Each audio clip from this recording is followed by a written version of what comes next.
morning, Al. Be great if you could let me know if the audio and the visual is doing okay.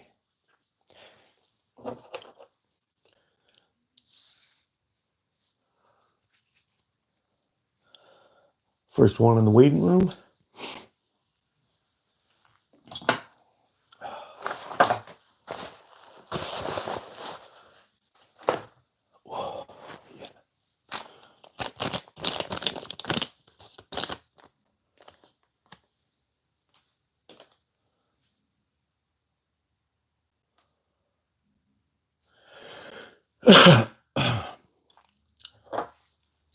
Got a nice big tub of coffee going here, and it's pretty damn good.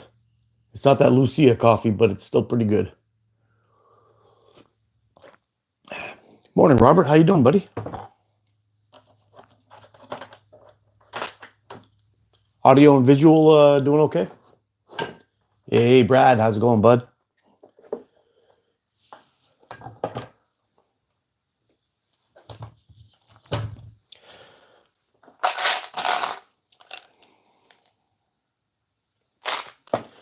Thanks, man.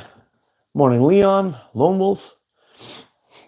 Yeah, we're trying out the that new mic that I got. I'm finding that the when I'm able to go solo or film videos, the audio is coming out pretty damn crisp. And apparently, I can adjust the audio sound. So if I'm talking, for example, I can like knock it down a couple of pegs and it quietens up a little bit, and I can jack it up a little bit too, and it'll raise the sound. I don't know. I don't know how well it works. It kind of worked in a test, but I don't know if it works while I'm rolling live or not. Mozzie, Brent, how you doing, buddy?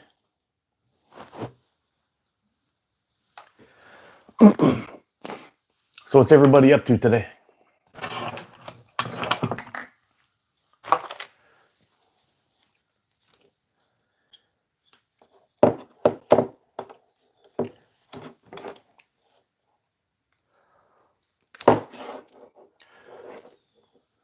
JD, how's it going, bud?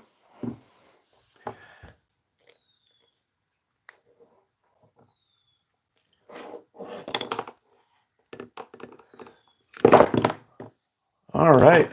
First thing in the morning, and we're already got a troll. No, Carlos, I don't have Down syndrome. But thanks for asking.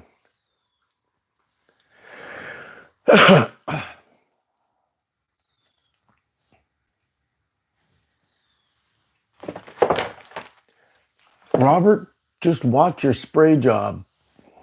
Oh, there's an OnlyFans joke in there somewhere. What?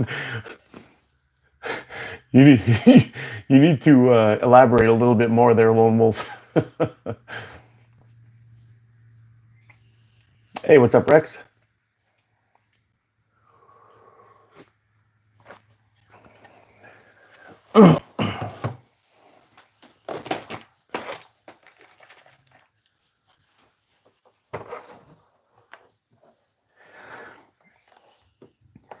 Hey, Rex, just to let you know, I'm not ignoring you, bro. I saw your message. I was just about to go live, and I figured I would answer you a little bit later. I'll check that out in a couple of seconds.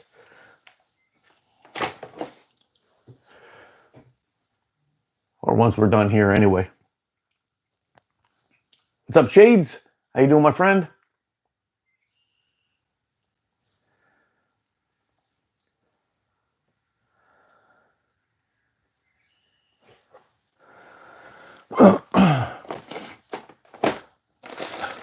So, I've got a pretty strong addiction to this. Hey, where'd it go? I've got a pretty strong addiction going with this Omega Omega Slings Electric White. So, what I decided to do is I'm gonna go ahead and make a crap ton of these bands and just set them up in here because oh,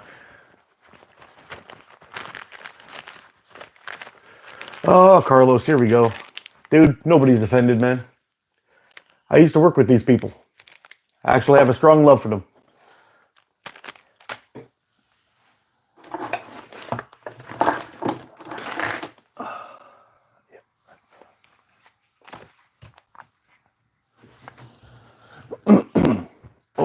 Oh no. I'm dropping stuff all over the place here.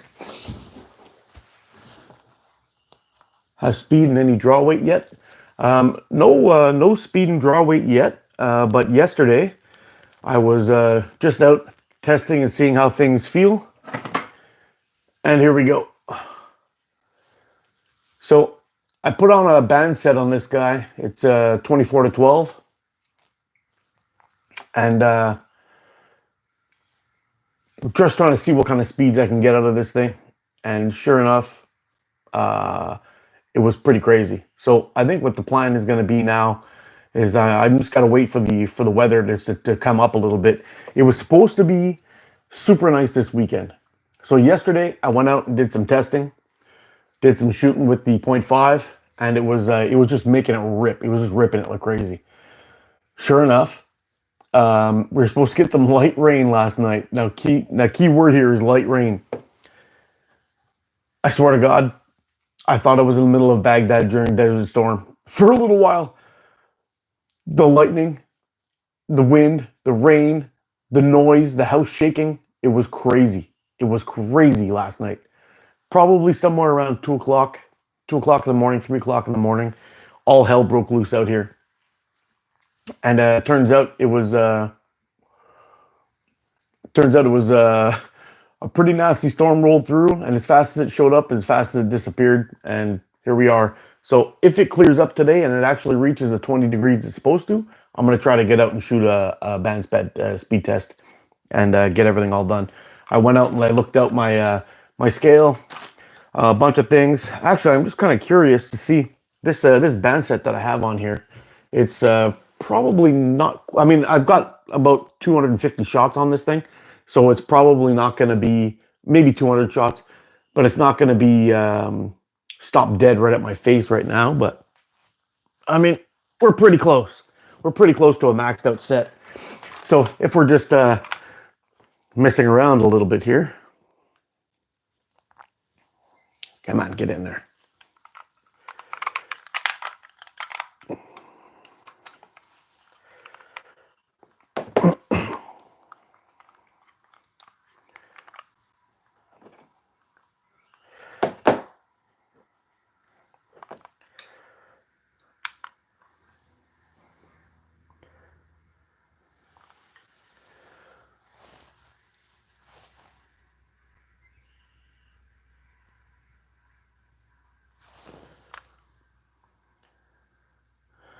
4.15 kilograms, 9.2 pounds.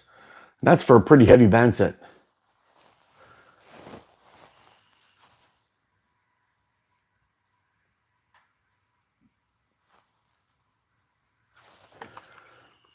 Yep.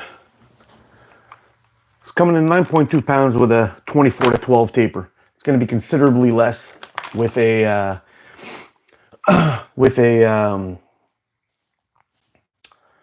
it's going to be considerably less with a not maxed out band set. It actually could be, I could be actually pushing this set a little bit. Keep in mind that, yeah, it might even be a little short. I'm not getting a full stretch out of it.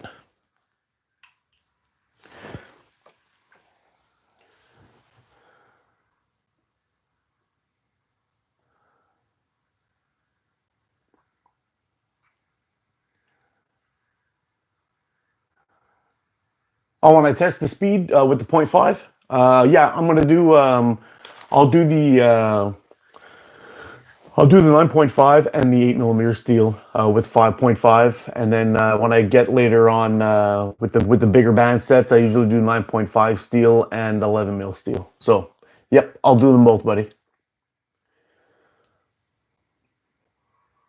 Hey, rebooted's in the house. Please reboot. Simon Tanner. Yeah, it's got a little bit of weight to it, but I mean, keep in mind we do have a pretty large band set on there, and actually, thinking about it,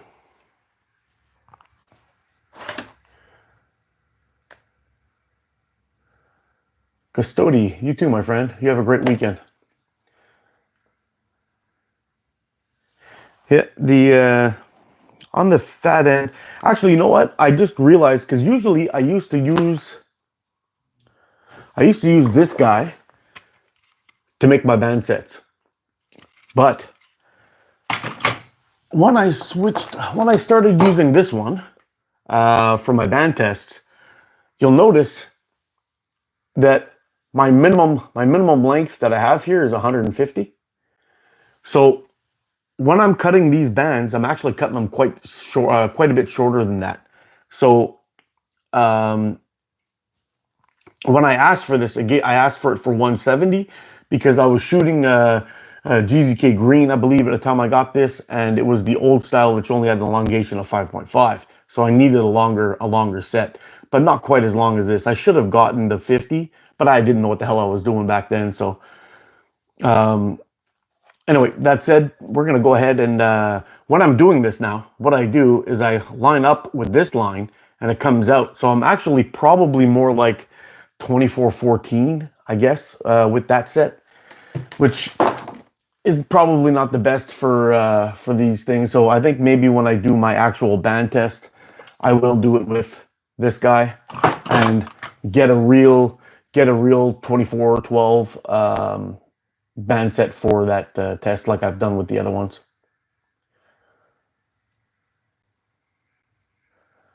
Himalayan Trails, how you doing, my friend?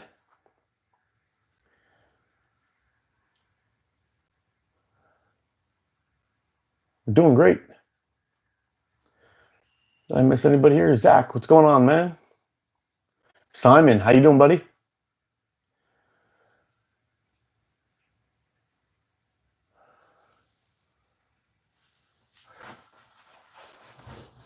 Oh yeah.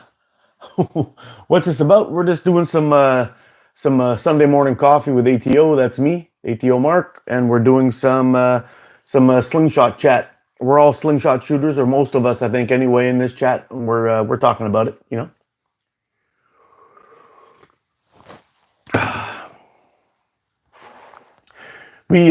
We try to acknowledge anybody who's not being a douchebag here, buddy. So you seem to be a pretty cool dude, and I'll acknowledge the hell out of you. How does that sound? All right, what do we got here? 10, 11, 12.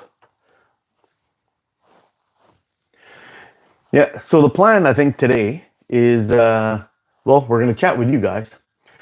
But I went and cleaned up a whole bunch of my slingshot frames. I had a whole bunch of extra bands lying around, and I found all these nice kangaroo leather pouches that deserve to be put into service. So what I'm going to do is I'm going to get some band sets cut. I'll probably tie a few while I'm chatting with you. And we'll see where all this goes. Hold on a second. What have I got here? 1, 2, 3, 4, 5, 6, 7, 8, 9, 10, 11, 12, 13 and a half. Perfect.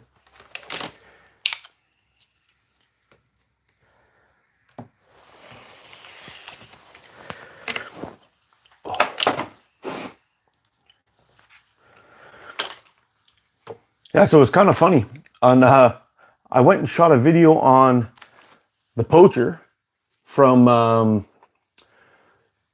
Pocket Predator.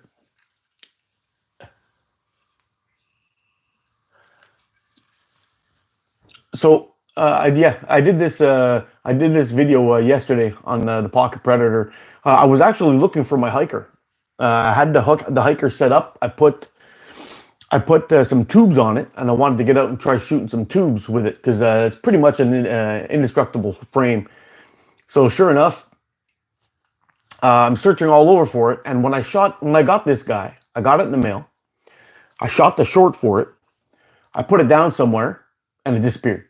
I freaking searched everywhere for it. I couldn't find it, and then I found it yesterday while I was looking for the hiker that I misplaced. So I said, okay, you know what? We haven't done a video on this guy yet. Let's get this guy done. And the next one out for reviews is going to be the S Lizard, as per request by you guys, which is right here. So we'll get this guy out and do some reviews on this guy soon from S Lizard from Sniper Sling. We got to get a review done on that guy too. And I've got 2 beauties coming from Sniper Sling. I've got the Koala coming. It's that green one. I can't remember what model it is, but you could probably check it out. And I also have the Petrosaur. I don't have it with me, but you guys know I like to pair my slingshots with my knives. And I just got a pretty badass new knife in the mail not too long ago. It's called the Ikuchi from Spyderco. And it's got a really nice textured carbon fiber handle. And, well, I think the Petrosaur that I got, it's gonna look really badass. It's all carbon fiber with a brass core. So that thing should be absolute fire. And I just got notification this morning that it is on the way. It is in the mail. I got notification for the Koala though, like 2 weeks ago, and I still not showing any shipping. So I'm wondering if Min ended up just holding on to it and saying, we'll just wait. He just ordered another one. We'll get these ones. We'll get this one out quick, and we'll ship them all at the same time. I'm assuming that's what's going to happen. So if nothing pops up in the shipping for the second one, I'm gonna contact him and be like, "Yo, man, what the hell's going on with my orders?" and find out what the deal is, because yeah, I've been waiting for that Koala for a while, and I was kind of hoping to get them separate. Now I'm gonna be all torn on which ones I'm gonna play with first, if you know what I mean. Hey, Lucas.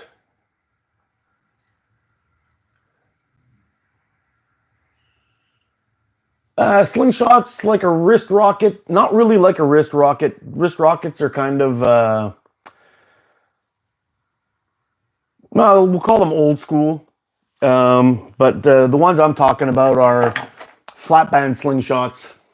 Kind of like this guy here. It's called the S Enlivener. It's got a Jade G10 core with some brass liners and made out of rosewood.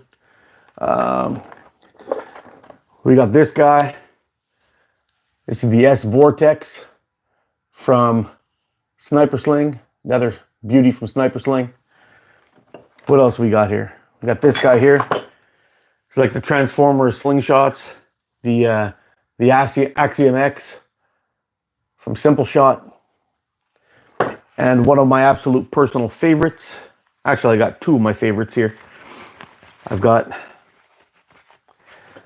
this little fella here. This is the Spitfire from Omega Slings. And then we got Titan Hunter S90. And the ones I'm looking to band up today, actually, we got this dude here. This is the M35 Wasp. Another beauty from Delta 9 Slingshots. Yeah, slingshots have come a long way from wrist rockets. They're not quite the same anymore. But there's the old Titan Hunter. This is the original Titan Hunter medium. Probably one of my all-time favorite slingshots. Definitely in my top 3 for sure. All right, enough of the show and tell.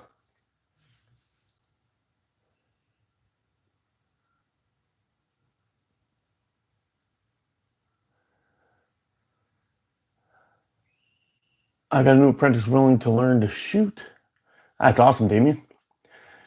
I just gave her a bubblegum pink Wasp for a starter. Ah, that's wicked. And you know what? Wasp slingshots are pretty damn cool, man. And they're one of the best to get started in, I think. Doug Roll, how you doing, buddy? Yeah, Mozzie. The S Lizard looks nice. It looks nice and feels nice. And at the time where I got this guy, I got it buried under here somewhere. Holy crap, I just had it. Now it's gone. At the time I got this guy, there wasn't very many options for the S Lizard. Yeah, seriously, where the hell did I put it? Well, it's probably hanging out with my... seems to be hanging out with my hiker that I can't find. It's oh, there it is. Too many slingshots on my table. when I originally ordered this guy, there was only this one and one other model available. And I mean, it's pretty damn cool. Don't get me wrong. I like it. But they've come out with some wood models, wood and brass. Oh man, they're so nice. There may be another one in my future. That's how nice they are, to be honest. But really nice feeling frame. I think if I could change anything on this guy, I would take this and move it up by a half centimeter. It would make the comfort off the charts, but it's still very comfortable.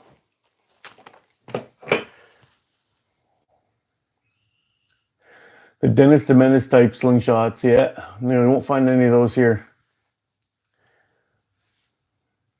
Noise Box, how you doing, man?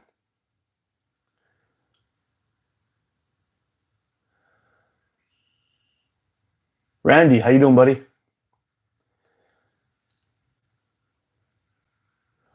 Mr. Lay, are you in the UK? Good morning, Mr. Mark Fellows. How's it going today? Always good to see you, TaylorMade. Glad you made it, buddy. I'm waiting a month for my blast brass. Yeah, Al, that's part of the issue with Sniper Sling. Actually, I don't want to call it an issue. It's not an issue. But part of the deal with Sniper Sling is you are gonna get one of the best fit and finish slingshots that you've ever seen in your life. But the handmade ones take time to make. And when they're putting that kind of work and that kind of finish in there, I mean, look at that. There's no ridges. There's no nothing. I mean, the fit and finish of their work is off the charts amazing. So, you know what? Yeah, you're going to have to wait for it a little bit, but the last thing you want them doing is rushing something that you're paying that kind of money for. And to be honest, I think it's definitely worth the wait. I think you'll be happy when you receive it.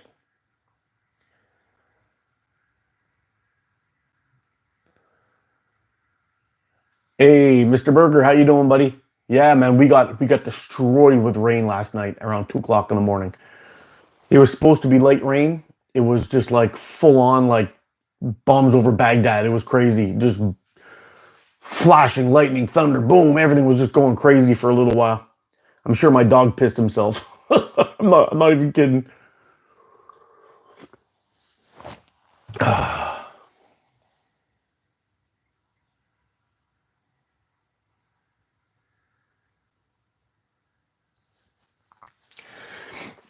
Hey, Lucas, if you want and you see something that you're liking on my channel, I have a crap ton of slingshot reviews and band reviews. I break things down pretty good. If you ever have any questions or anything like that, just hit me up on Facebook with a DM, a messenger or something like that, and I'll answer anything you need.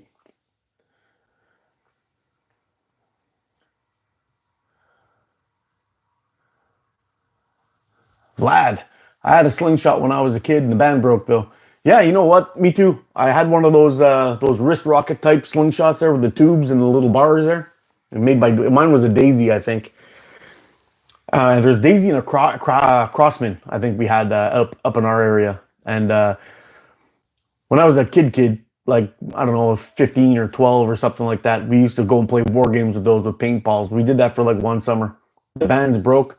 I put a new set of bands on, and we used to slide them on wet, and then they would dry, and then you pull them back, and they would never come off. Well, mine came off, hit me in the face. I'm like, fuck this thing, and that was it. I never touched slingshots again until like 2018, and that's when I got started in all this. And I'd never seen a flat band slingshot before. I always saw those tubes.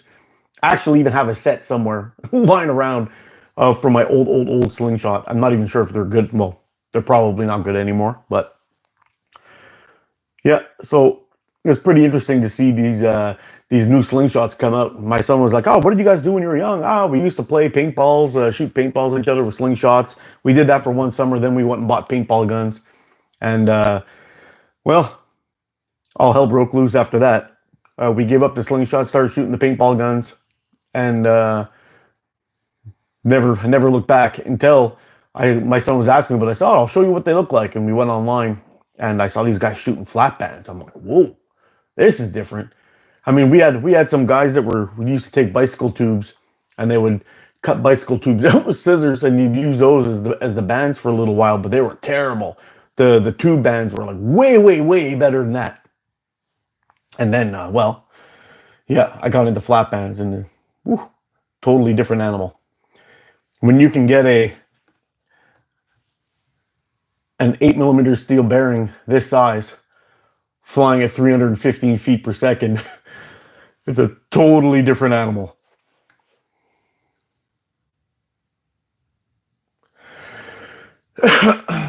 Whitney, how you doing? Whitley, sorry, I apologize.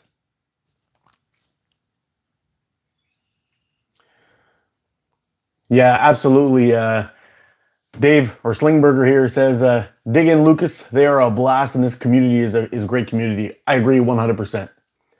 Actually, I would like to mention something. I don't know if Dan or Aaron or anybody are in here, but we should give a round of applause for Dan and Aaron, along with everybody in the community that they put that together for Jordan.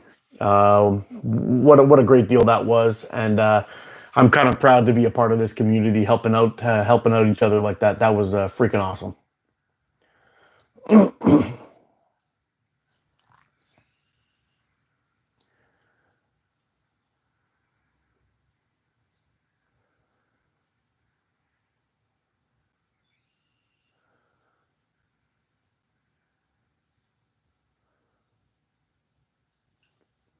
Manchester, not far from me. Hey, noise box. In the chat here, why don't you post your channel? Everyone can go over there and check you out.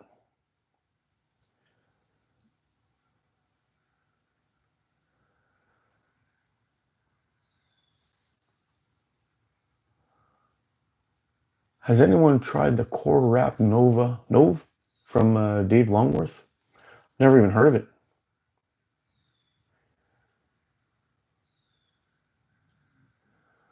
Nova is awesome. Oh, the Nova.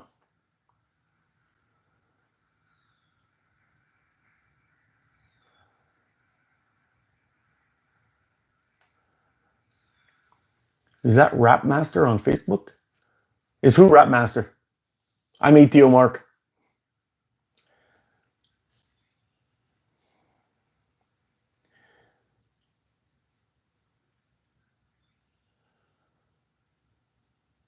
Woo! Chat's flying this morning. Got 70 people in here too. That's amazing.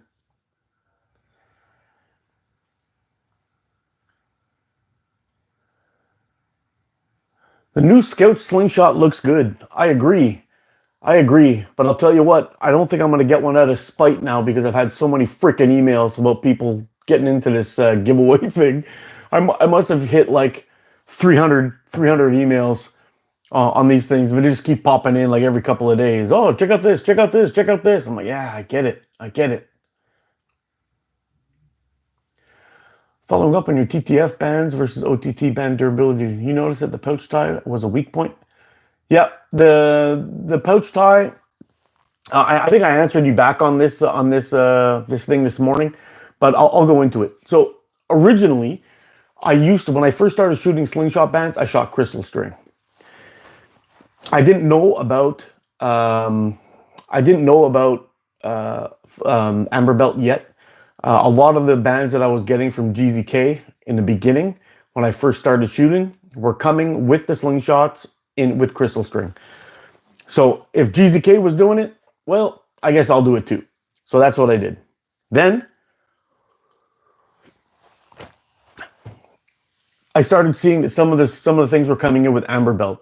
He did a video on amber belt talking about it. I did it.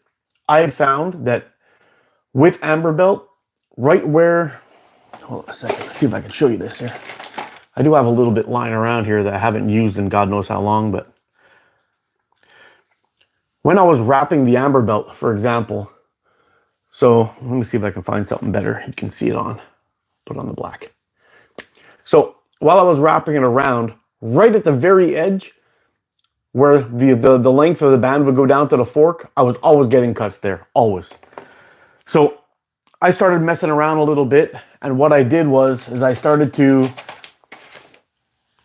widen it out by, like, say I do one wrap here, one wrap to the left, one wrap to the right, and then I would wrap through the center just to make it so it had something to hold on to, and then I would take the bands and I would roll them out on either side to try to get the sharp edges of the belt to roll up into this little thing. And I got better success doing that, but not so good. I was still having odd breaks, odd slipping, all that stuff. So I switched back over to crystal string, which is in the video that you saw. I shot crystal string for a little while, but I couldn't figure out what the issue was. Was I having a problem with my rotary cutter? Was I having a problem because I was maxing out my band sets? Was I having a problem with a bunch of things? So I went through all of these things one after another. The Sniper Sling Green, 0.4 or 0.5, can't remember which one I got. The GZK Green See-Through. The hell is that thing called? The Jinpu. I thought maybe it's because of these kind of like translucent bands that were coming out recently. They were all looking very similar, different colors, but similar. I was having problems with. Picked up some Chuante, or whatever those were called from GZK. Same thing, same problem, odd snaps. In that video that you saw, I ended up doing a bunch of testing with those. And then I decided, you know what? I'm tired of this, because I was fine for a long time. Now I'm not. Now, is it something that I'm doing? Is it something the elastic's doing? Or is it something that the tying method that I'm doing? Well, it's a combination of the two things.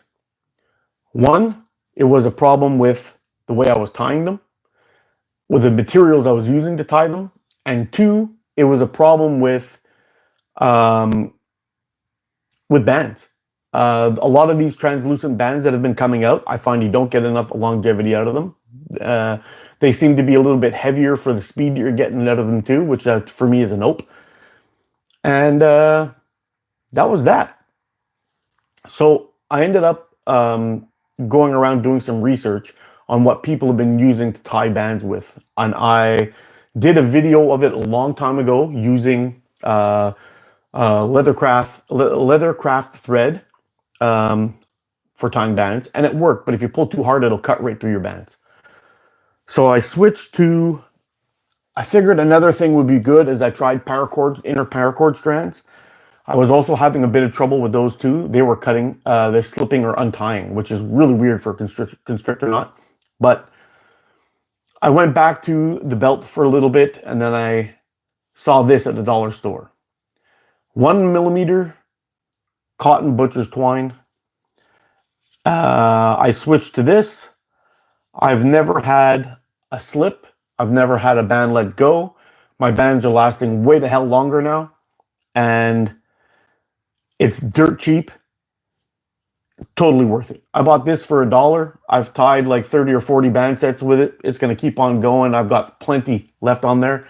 And because I liked it so much, I went and I bought a second roll to have a backup when this one runs out.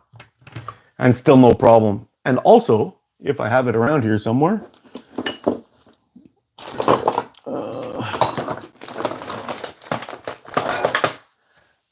it also makes a hell of a wrap for the Wasp XO. I've got one more bit to do it, but let me tell you, once I set this last little bit up and tie that down, this thing sticks to your hand like Velcro. It's like freaking awesome. You'll never slip, never move again. So that's pretty much it.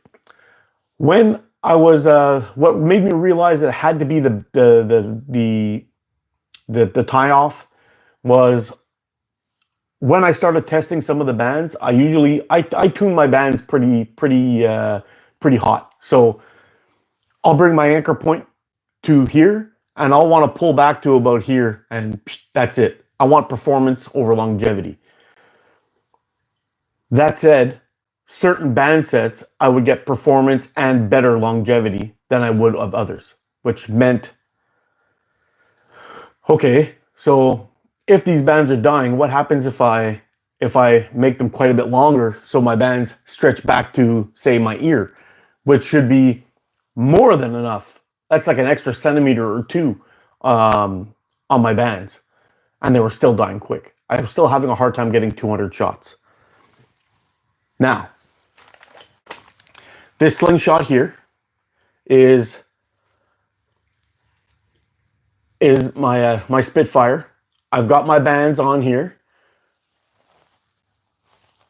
See? That's all I got. So I'm going from here to here. Okay?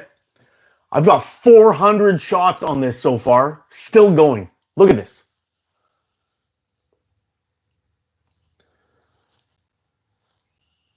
$400 shots and going. I was going to put together a video on this of me going out and shooting and all that stuff, but I can't do it. It's going to be way too long. It's going to be extremely boring. Just Mark shoots. There goes another 100. Mark shoots again. There was another 100. It's terrible. So what I might do is I'll put together some shots, talk about the bands, reloading the bands, that kind of thing, and I'll give you my final tally at the end. You can trust it or not. It's totally up to you, but this is where I'm going.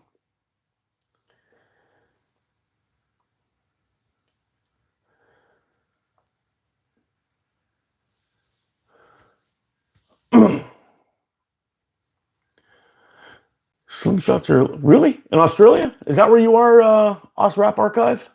I hope that's correct. I think it's Australia. Because we got some Aussie shooters around that we meet from time to time.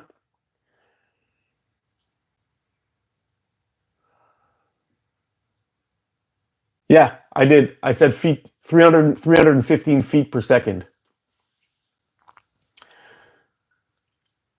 Chip and Flint, how you doing, buddy? God bless you too, my friend. Yes, sir. I do check out Under Me Sling Ting, and he's an awesome dude, and I like his channel. I got to check out his stuff though for his frames.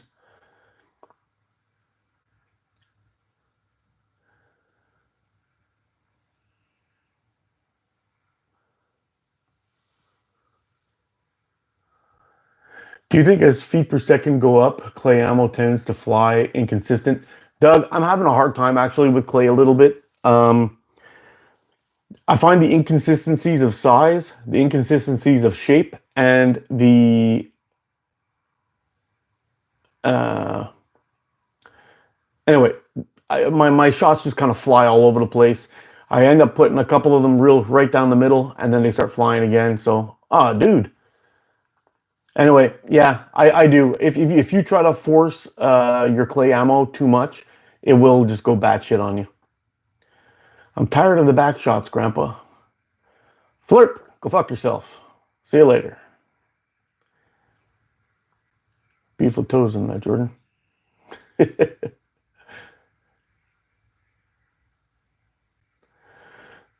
Yeah, I know. Lucky I didn't get that band in the face. It would, or in the eye. Would have been nasty.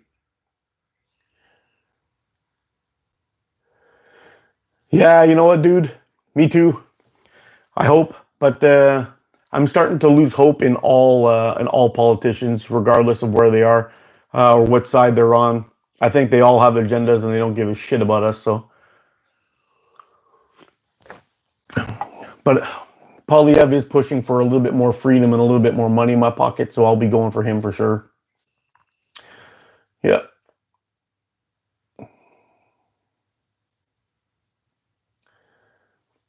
Yeah, the new Scout V2 looks really good. I wish it would come in 90 millimeter. Yeah, me too. What is it? Only 95? Is that what it is? What did they do with that? What did they do for Jordan? Oh, we a bunch of the guys over at Leighton Straws and Caddies put together a big giveaway, and all proceeds, a big raffle, I guess we'll call it, not a giveaway. They had probably somewhere around $2,000 or 2,000 pounds worth of gear that they were giving out, and they were putting everybody's name down and issuing you a number for £10 for a £10 buy-in, and they just started picking random numbers out, and a bunch of people won a bunch of stuff ranging from ranging from slingshots, pouches, elastic, some custom works, some targets, all kinds of stuff. There was so many things. As soon as it popped up that this was going on, I think he gave it like a 3 or 4 day run. I popped it up on my Facebook. I shared it, and a bunch of people came on. And then I believe it was last Sunday or the Sunday before. I can't remember now. They did the drawing, and all the proceeds went to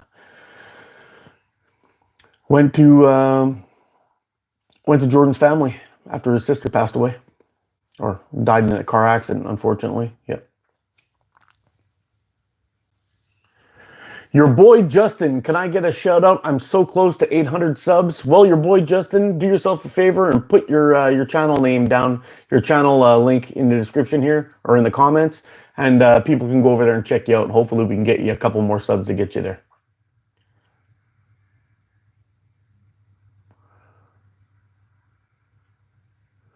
He paracord slings, nice. What's up, Nick Ross?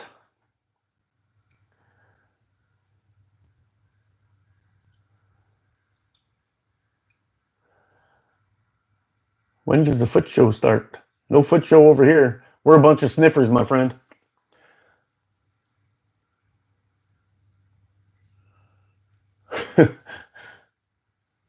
Yeah. Thanks, Hoggy, for saving me, buddy. One more, and I was gonna lose it. I was actually telling Hoggy this the other day. I'm like, man, one more of these emails, and I'm gonna snap.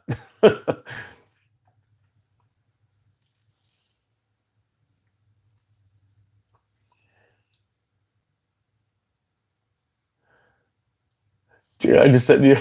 It says Donald backed out. Thanks, buddy. Appreciate you. Wow, I'm really far behind, I think, eh? Shanu, how you doing? I'm from India. I'm from Canada.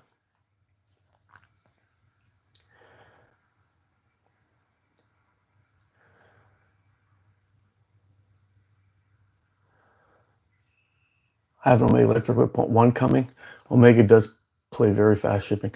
Yeah, you know what? It's actually not bad. But in my last order, it got to the customs, and they turned it around and sent it back to Mikey.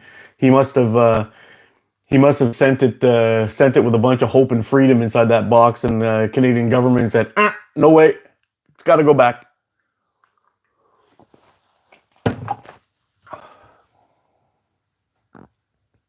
Anyone get a Medusa? Oh man, Hoggy, I need to get one of those. I need a good tube shooter. I mean, as fun as it is just to wrap and tuck these guys on, and it actually feels pretty good, to be honest. It feels pretty nice. I would like to have like an actual dedicated tube shooter where I can just stop taking my clips off and on and all that stuff. Yeah, Lewis, Jinpu is heavy and breaks too quickly. I agree 100%. Which is the most expensive slingshot I have? Most expensive slingshot I have.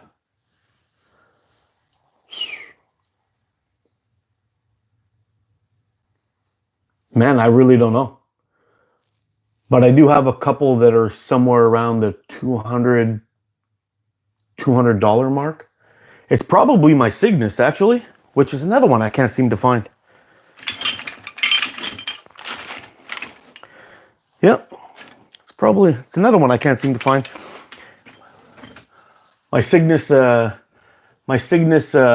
carbon fiber and Red G10 one. That one's pretty pricey. Somewhere around $230 or something like that.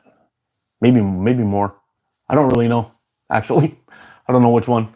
But my higher end or most expensive slingshots are around that price.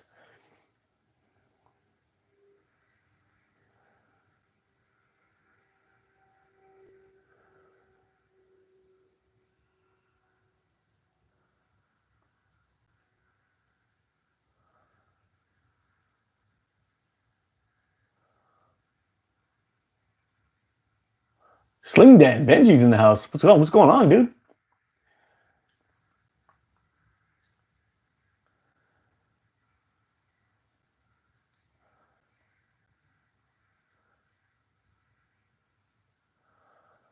Oh, Squatch, thanks, bro. Appreciate you, man.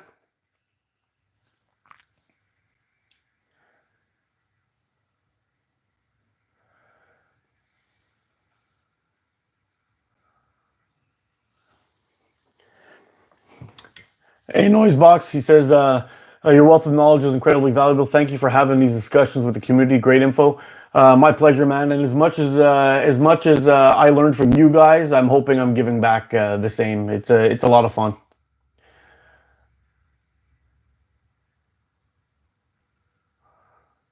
I'm Sofa King excited. I love it. Thanks, Kevin. What's the poachers like from Omega to UK? Anyone, please? That's a good question.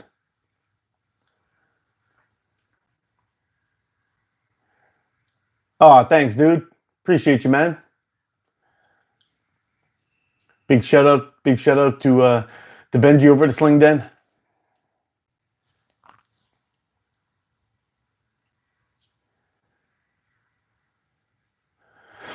Yeah, I also got a nice package coming from. I've been nominated for the challenge, Mark. Did you see it? I think I've been nominated 4 times. I think I got a couple of messages in my messenger and on Facebook from different people. So I'm gonna try to get that done as soon as possible. I'm actually working through a little trouble. Oh, Viper Master, you're the best, dude. Thanks, man.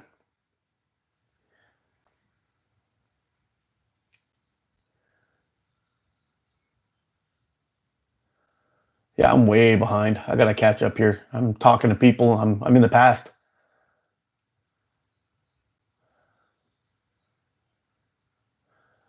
Woo, there we go. I think I'm all caught up now. All the way down here. Under me Sling Ting, what's going on, buddy? Selwyn, always good to see you, bro. Who else is in here? How do you become a VIP member? Al, I don't know why you can't see it. I know you were looking into it. Usually, if you go right where it says subscribe, there's like a little join button, and you just click that, and it shows you what all the terms are. But I don't know why it doesn't do that. Why you can't see it? I'm not doing it, but still nominating you. You'll have to send me an email about it, there, Dave. like 37 of them. Yeah.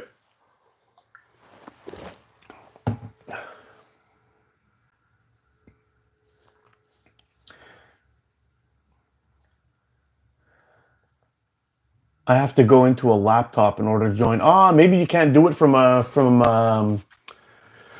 mobile. That's possible too. No join button in New Jersey. Ah, maybe that's it. You heard it, guys. You do the challenge. Nominate Mr. ABTO. Oh yeah. Thanks for having my back there, Benji. You're the best.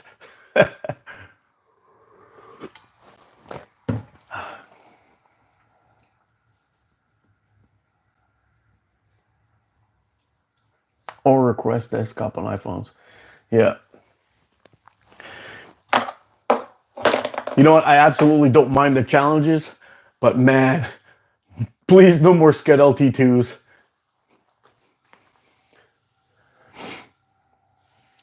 Nash, how's it going? Woo!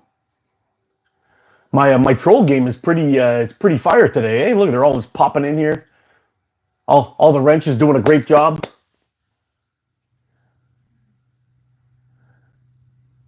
Can you shut your eyes and listen while in the shower? Do your thing, buddy. I'll shut my eyes. It'll be my pleasure, okay?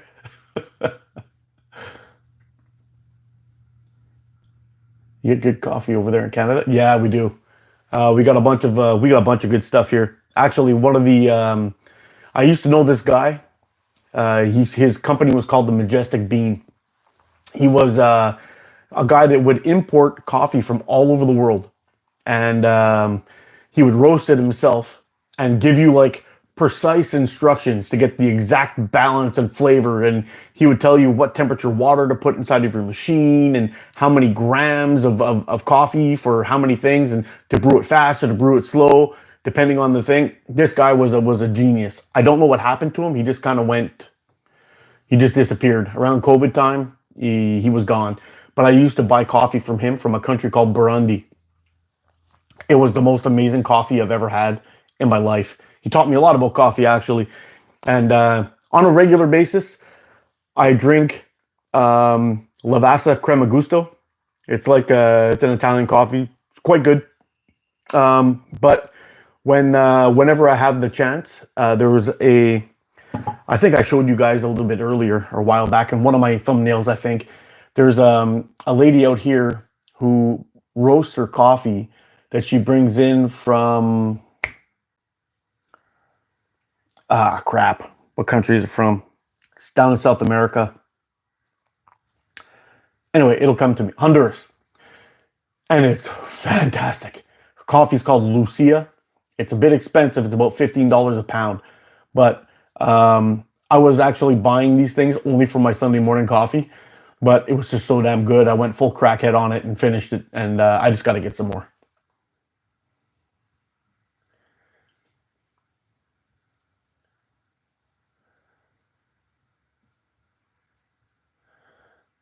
$6.50. What's going on, buddy? Hey, thanks, Nash. I'm glad you enjoyed the channel, buddy. What do I think of pickle forks? What do I think? I think they should be illegal. They're a terrifying little beast of a slingshots. And I actually bought one a while back. I did a little bit of shooting with it. Actually, let me rephrase that. I bought a Wasp one, and I took 3 shots with it, and I hit the fork 3 times, and one of them was like a centimeter, or like not even a centimeter. It was so close to my hand, it was terrifying. And I was like, yeah, you know what? Pickle forks are not for me. It was this really, I think it was what was it called? The Imp? I can't remember the name of it, but it was this little green thing, and it was so cool. And you guys know I'm a big fan of Wasp, so I wanted to get this thing done, get a video done, and there's not a damn thing I could do to shoot that thing. Long draw, short draw, forget it. Yeah, not for me. Actually, the thinnest slingshot I shoot on a regular, where'd it go? I actually had 2 of them. Both of these I made myself. This one's 70. Yeah, they're around the same. This guy here was a little piece that I had carved out of a piece of birch. This one, actually, I really like it long draw. I've got a video of me shooting this guy. And this one is just absolutely freaking gorgeous. And I was shooting this like a boss, but you see this little crack here? It's actually got a, I can actually pull it apart, and it started to let go right there. So I should probably toss it, but this little slingshot feels so good in my hand. It shoots so nice. It's like an amazing grip. Like, look at the handle on that thing.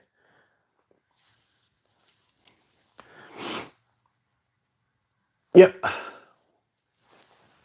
You know what? Since we got like 60 people in here, I'm gonna ask you. I know I've been talking about this for quite a while now, but I was thinking about putting this guy up for raffle on Facebook. This is the first hand-carved slingshot that I've ever made. It's the first one. I'm thinking about putting this guy up for a raffle. I don't know if anybody would be interested in it. I'm thinking I would do like 10 shots, $10 Canadian, which is like 30 cents from wherever else everybody else is. And maybe do 10 or 20 slots or something like that with postage paid to wherever it is in the world that you live. Do you think anybody would be down for that? You think I'm asking too much? What do you think?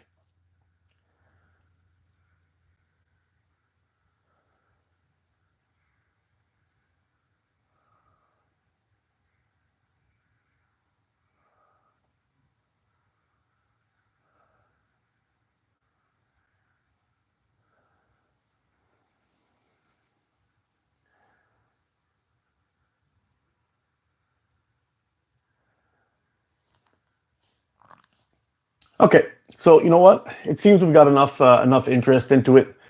I think I'll set this up on Facebook, and we'll. Ow! What does a good Canadian breakfast consist of? Well, my friend, in my house, we do eggs, bacon, sausage, and black pudding is what we do. Is how we roll over here.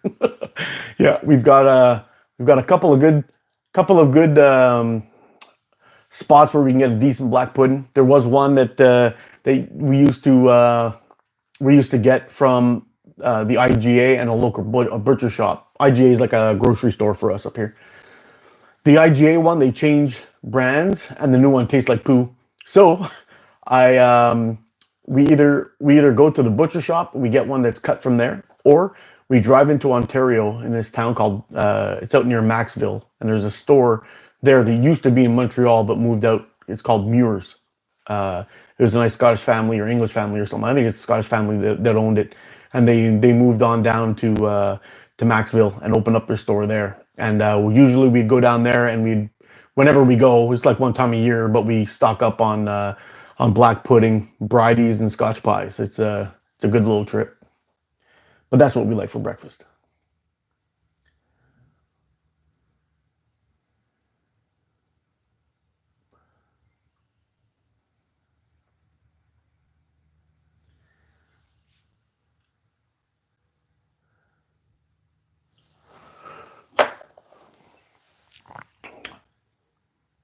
Yeah, you're talking about this one here, eh? Yeah, maybe I could find a way to drill it, like maybe even right up here near the top. Just drill it right through and put a brass pin in there and call it good. That would hold it for sure. The only thing is I also got a crack down here. This is where a crack is happening here too. I don't know what the deal is with that. It seems like the split's going this way, like down the handle, I guess. It's kind of hard to see, but let's see if I can. No, I can't. Yeah, I might do that. I'll pop a pin in there. I'll drill a hole through the side here and just epoxy a brass pin in there and try to refinish it. Because this one, it feels so good, man. It feels so good in my hand. It would be a shame to actually let it go. And it's really nice. The grain on there is fantastic. Look at that. It's just gorgeous.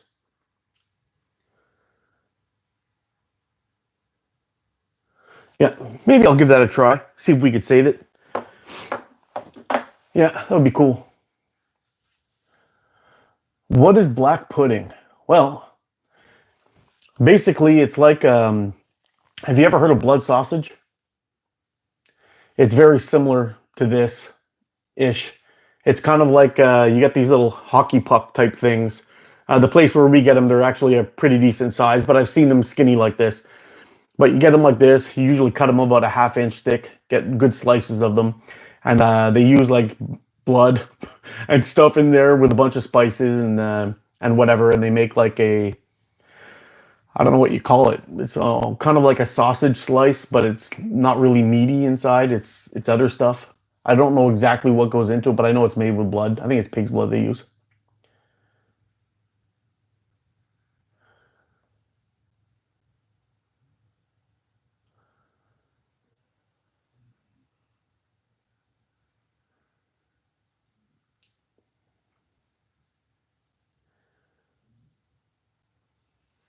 Yes, sir. What happened with Dead Ringer?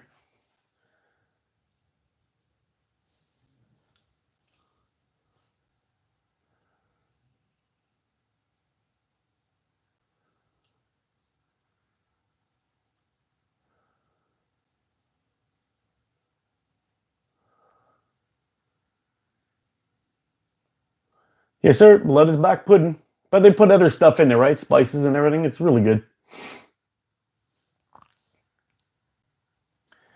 Preston Robbins, my man. I was just talking about your slingshot, showing the people back home some of the awesomeness that gets made. Yes, sir. I'm glad you're here, buddy.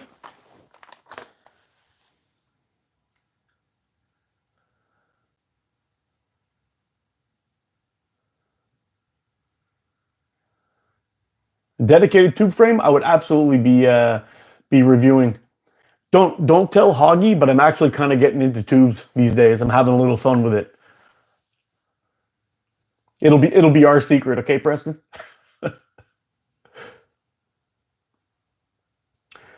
Dead Ringer. Hold on a second. Hold on.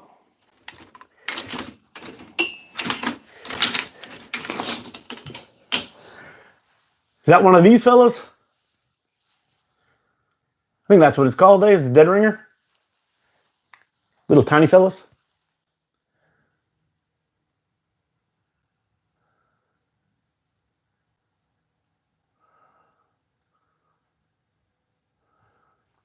What about spotted dick? Oh, buddy. You can't make jokes like that, Hoggy. I'll get canceled, bro. Yeah. No, I don't even know what that is.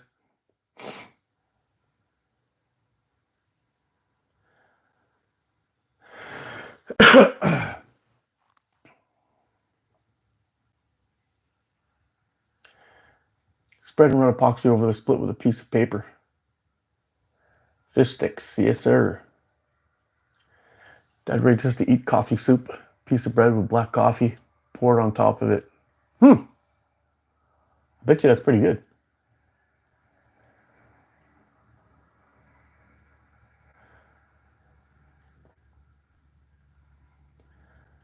Yeah, it actually does sound pretty bad, but it's really good. I mean, a while back I was out in the woods and we were cooking breakfast, having eggs and bacon, and I brought some black pudding, and everyone was like, "Oh man, what is this? Delicious!" When I told them, they kind of went white and like, "What? What?" I'm like, "Yep, don't worry about the ingredients, buddy. It's delicious stuff." And actually, if you go to like England, Ireland, or Scotland, they all seem to have their own versions of it. And over in the Caribbean too, you can get black pudding there as well. Guys in Trinidad make it. Probably Jamaica as well. I know Barbados does. It's good stuff, and a lot of people like it, but they all have their own spin on it. So once you find one that you like, you got to know a little bit of the history of it so you can get it again.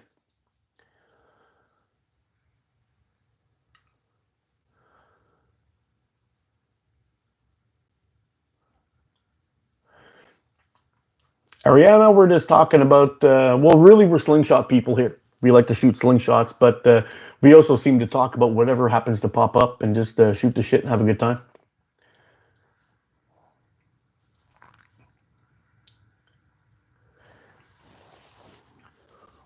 The hell did I do with that thing? Did I throw it back in here already?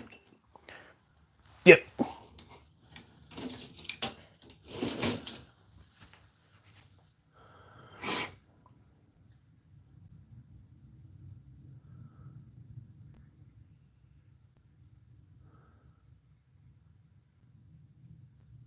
Yay, ATO, the dark side has cookies and chocolate. That's it, ATO, the original dead ringer. Look at that little boy. I got this guy from one of my viewers, actually. He had I think he was from Newfoundland. He asked me if I would be interested in having one of these. They sent him, or he got a second one somehow. I don't know all the deals on it, but he's like, "Oh, I'll send it to you. Cheers for free. We're good." I'm like, "Thanks, dude." So he got one, but it's so small, like I can barely hold on to it. It's kind of slippy. I guess at one point I should set it up with a band set. Oh, I know it's not a joke, spotted dick, but the I've never tried it before.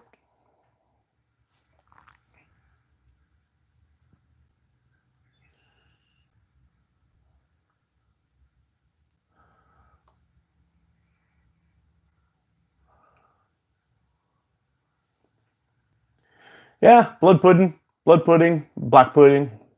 They're all similar-ish, depending on where you get them from. Peace out, community. Time to go to church. God bless. You too, my friend.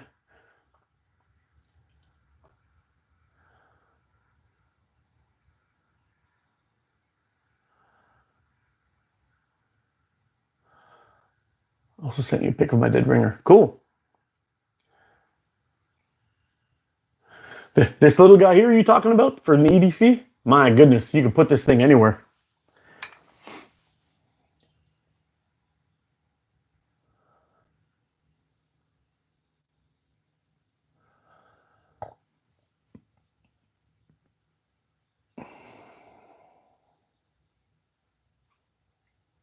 Mr. North, how do I contact?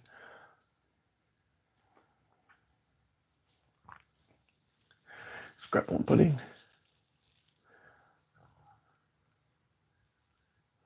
Oh, nice. Good news, Jorge. That's awesome, buddy.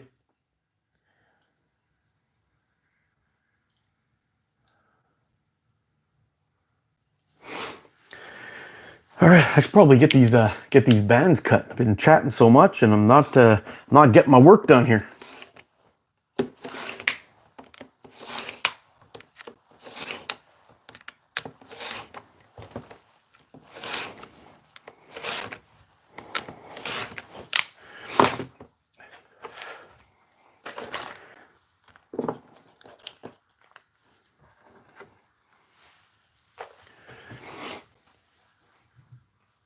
Yeah, one of these days soon, Jorge, we gotta get a co-live going. We can either shoot or chat. Either way, I'm good.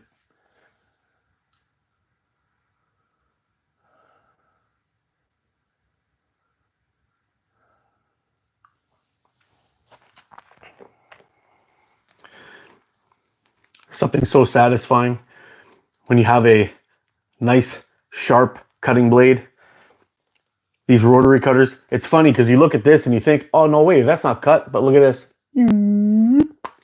Doesn't stick. Doesn't do anything. It just comes right apart. It's awesome. Do I cut a single layer or a double layer at the latex? Squatch, I always cut single. I saw that thing where some guys were taking 2 layers and stacking them on top of each other and doing that. But I found every time I did that, I always had some that never cut all the way through, and I find sometimes they would slip. The top one would slip out, and I get some inconsistencies. So I would rather cut two strips at the length that I need, and then just go ahead and start just cutting them up in 2 separate batches instead of doing them one batch.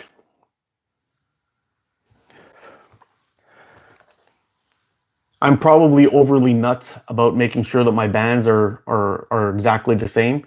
There's probably no need for me to do it like that way, but even after cutting them on the template, I always put them together and I make sure that everything is on the up and up and make sure that they're all even. I pair them up into pairs, and that's what I do. Yeah. Maybe it's me being crazy. I don't know. But that's all right. What we're going to need, I want to get this stylus all dolled up here too. It's been a while since I've shot this guy. So I'm going to cut these little bands off here, and I'm going to make a set with some of the Omega White 0.5, and we'll give this guy another shot. It's actually a pretty comfortable slingshot, and it shoots real nice. I had this in one of my slingshots for under $50, and it's pretty cool. I would actually consider buying one of these with a clipped version of this and getting shooting. I guess they call it a Stylus Pro or something. But yep, I definitely shoot that.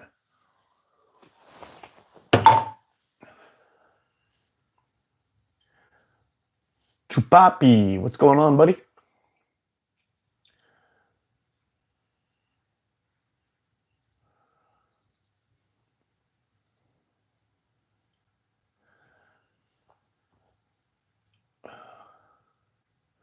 What am I making? I'm making some slingshot bands. We've got a slingshot channel here. We do a lot of chatting, shooting, a little bit of show and tell. We show off our slingshots, and yep, that's pretty much it. And we got a couple of great builders in the chat. And one of them I was just chatting with was Preston over at Delta 9 Slingshots. Great dude.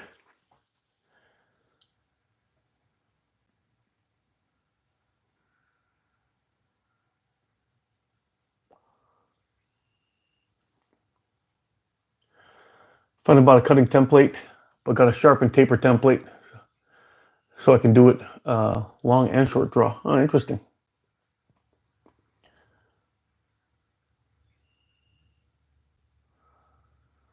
Yeah, I've got to actually make another catch box.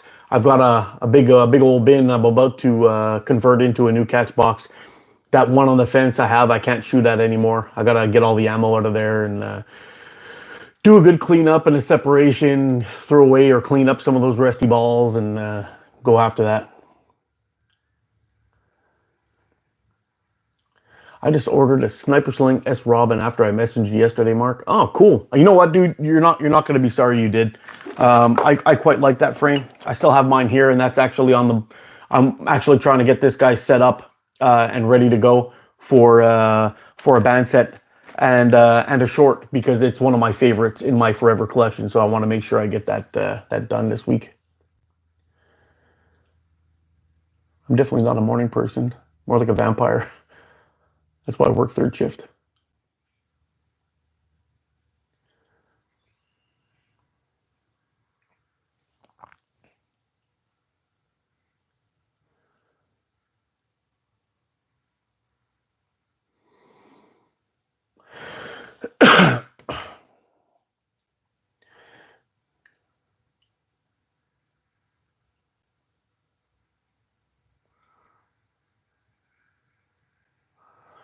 I haven't bought a slingshot yet. I just make all of mine. Hell, why not? If you're making nice ones, man, go for it.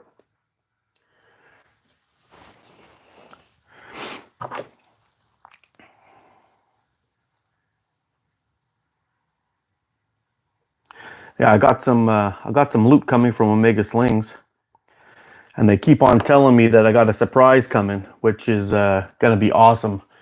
I don't know exactly what it is yet, but I'm kind of hoping it's an Aries. Oh man, it's gonna be freaking awesome. The Aries is something else. It's a beautiful looking slingshot, and to be honest, I know I talk a lot about it, but Tim's work is fantastic. I have one of his. I guess it's probably one of his first Falcons. I mean, I got this in a trade. I think I traded this for a Beagle R. He sent me this guy as a Falcon, and it shoots really, really nice. It's a really nice design frame, and I think it's right around 90 millimeters. Yeah, I mean, he did a good job on this guy, and where he went from here to making things like this, it's just crazy. Just crazy how far he's come in such little time. Tim's making great stuff.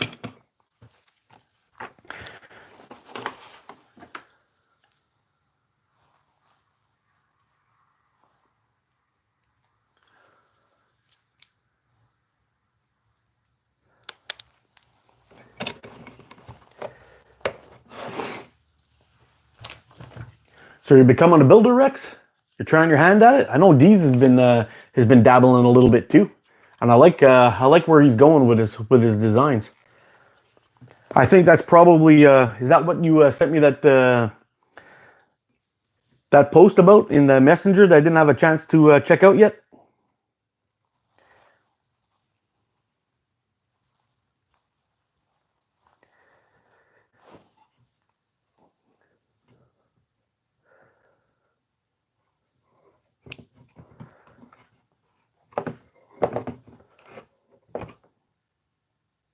There we go.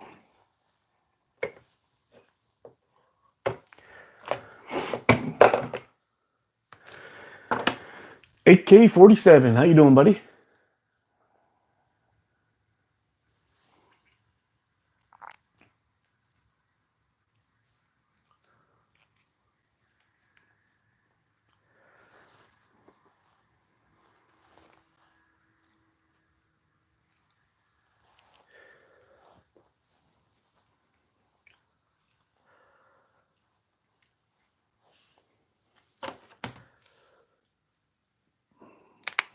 Go.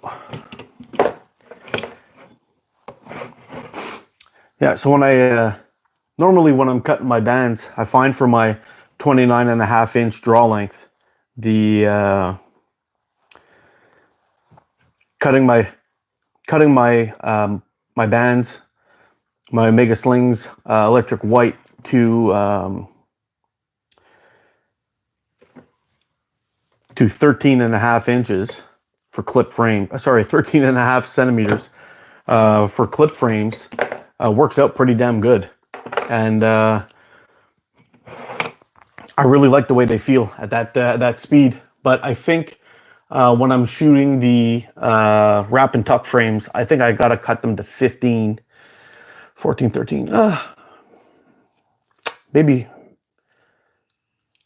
yeah, maybe I can get away with 14. We'll have to try it out and see how it goes, but I think that might be just enough to get it set up and shooting good. Hey, what's up, Mikey? Get yourself a coffee, bro. Get yourself a coffee.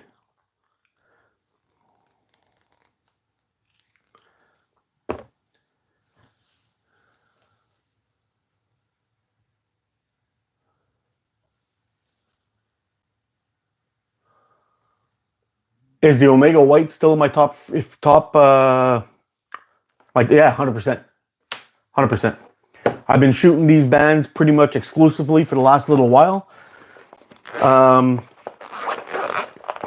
My favorite bands that I used to use before were Gongchi White. I really like those bands. They shot really nice. The draw on the Gongchi is probably a little lighter, but it was lacking in some of the speed. And I ended up, I don't know, I guess I still quite like Gongchi. The draw is pretty light. The only issue I had was in one of these sets that I picked up. It had seemed that these have been on there for too long. It seemed that they had. Actually, I should probably test it because it may have been they made an error and sent me 0.6, but when it arrived, it was actually quite a bit heavier, and I didn't like it, and they screwed up. But then I bought another set and it came back light. So I'm not sure if it was a screw up and I got 0.6 or what the deal was, but all of them came in a 0.5 bag. That's all I could say.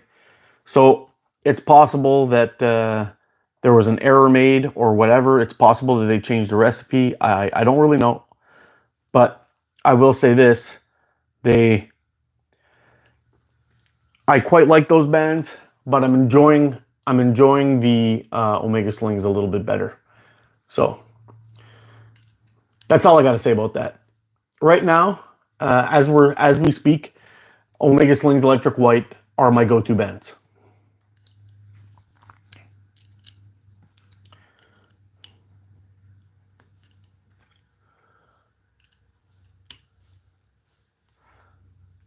And I am messing with the green a little bit. I've got another band set made up in the green that I'm going to be testing once those ones that I have on my Spitfire are toast. I'm going to go ahead and switch to a green set and see how I do with those.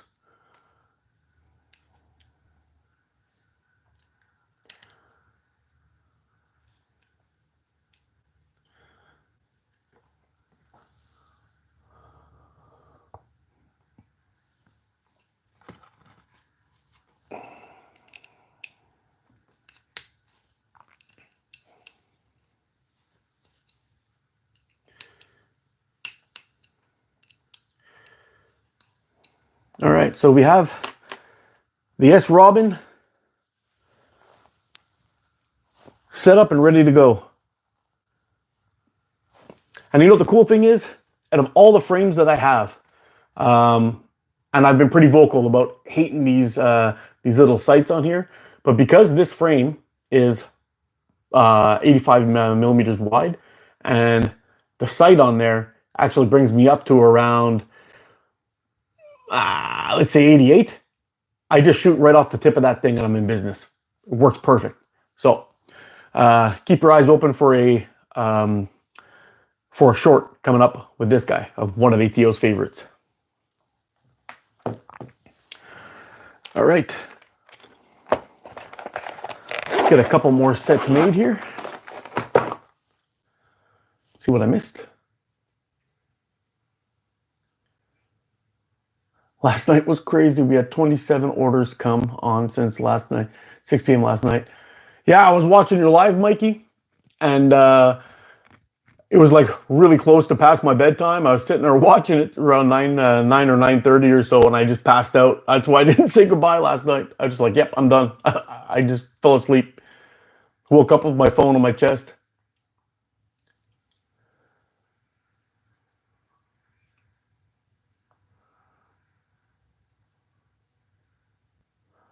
Oh,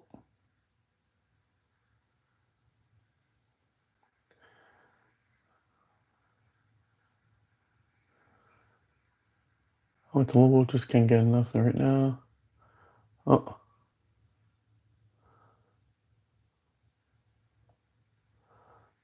really digging my Skeletons.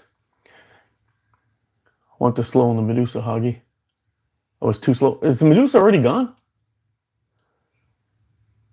This Robin was better, mini or regular. I don't know. I haven't tried. I haven't tried the mini. I only have the regular, and I really like it.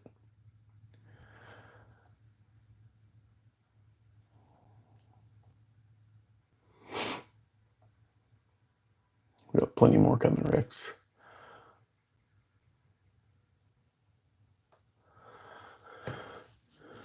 Take it over off a few people and share the cost of shipping, and then forward it again to the UK. Oh, interesting.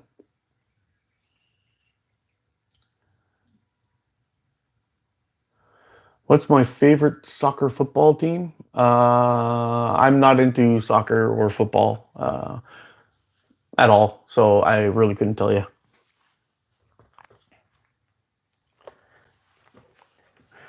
Yep. Let's see if I can turn you guys down so at least you can see what I'm doing here a little bit.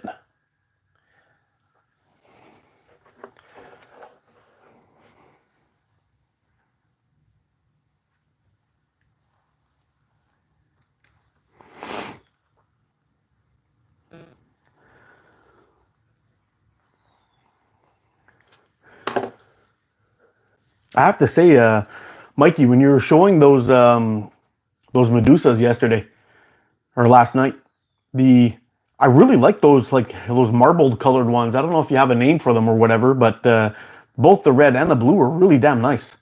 I like how they came out.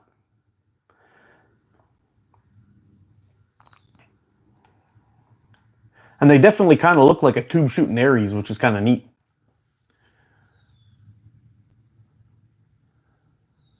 I won a kukri picking the World Cup winner. Wow. There's a North American Slingshot Association of any sort. These are serious lacking in Northwest Slingshot tournaments. I love to help solve. Yeah, I don't know, and I think the only guys that are really working on any of that kind of stuff is Simple Shot. They're the ones that are kind of digging into all that. It would be really cool if it would be really cool if they if something comes of it, but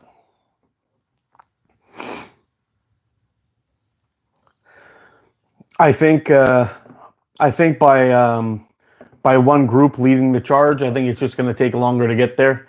I think the best thing would be is for anybody in North America, U.S., Canada, whatever, even South America, if they can get together and really start putting their heads together and working as a team to get this done. I think the more people they have together banging their heads and figuring out a solution for this, the better.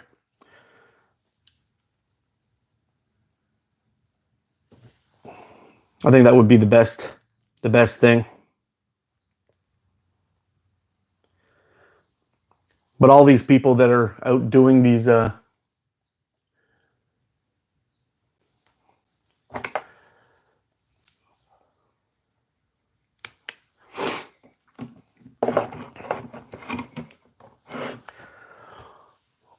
do we get here? I think I just saw something. ATO, what month works for you to get together for Northeast? As it stands right now, it would have to be somewhere around the end of summer or fall. So like August, September, it might be doable. I still have, like I said, I still have to get my passport. I'm still trying to figure out all the details of it because apparently the applications of those have changed. It may actually be easier now than it was before. We'll see. We used to have to fill out fill out a uh, fill out a form with references and then get a commissioner of oaths to sign it or stamp it or do whatever it is they do and go from there. But we'll see. We'll see how it goes. Once I have that figured out, it should be much easier, and I'll have a more concrete answer for you. But I'm thinking like August, September would be pretty damn good.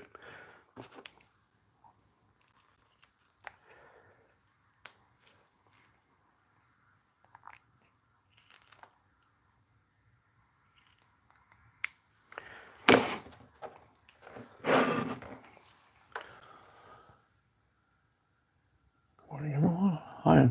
How's it going, Charlie Lowe?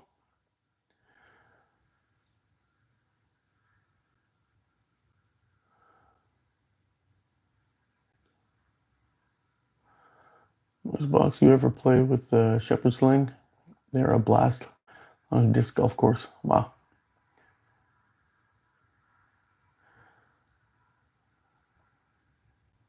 Oh wow, that's so cool.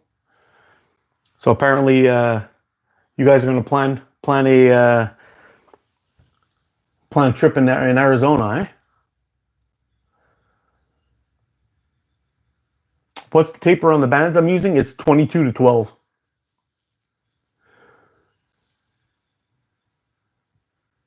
But I do have I just ordered another template.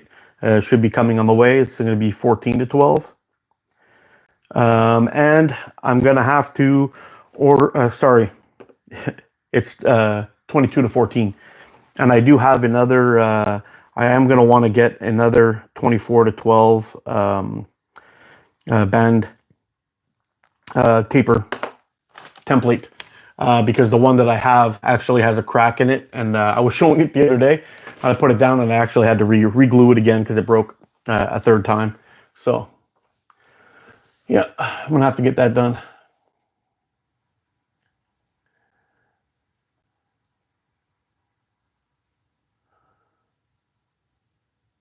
Oh, get my dish shots and golf course. I just got to get a Shepherd Sling. I want to try one of those Shepherd Slings so freaking bad. They look so cool. And I don't know what I could use as ammo in the beginning. I mean, I could probably use like a rock or something, but I think there's probably better ammo you can pick up, like those larger size marbles or something. It might be fun to try. They definitely. I've seen some guys like ripping rocks and larger bearings right through pieces of plywood, which is just insane. I gotta try one of those things. I remember a bunch of years back when the guys showing atlatls. I ended up making one of those things too, and I had a blast with that thing, just ripping those things through. It's amazing how far you could throw a little homemade spear with those things. It's just ridiculous.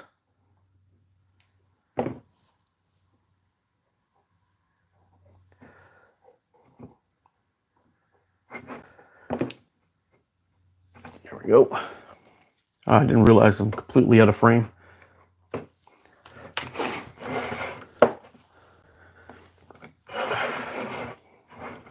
If I can bring you back here.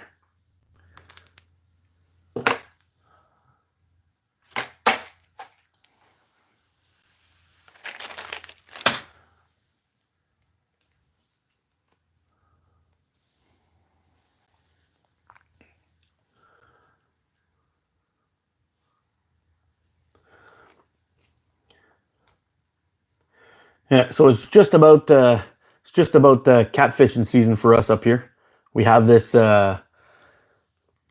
usually around this time of year, probably around the beginning of May or the end of April. Really, we head on out with our boxed chicken livers and do a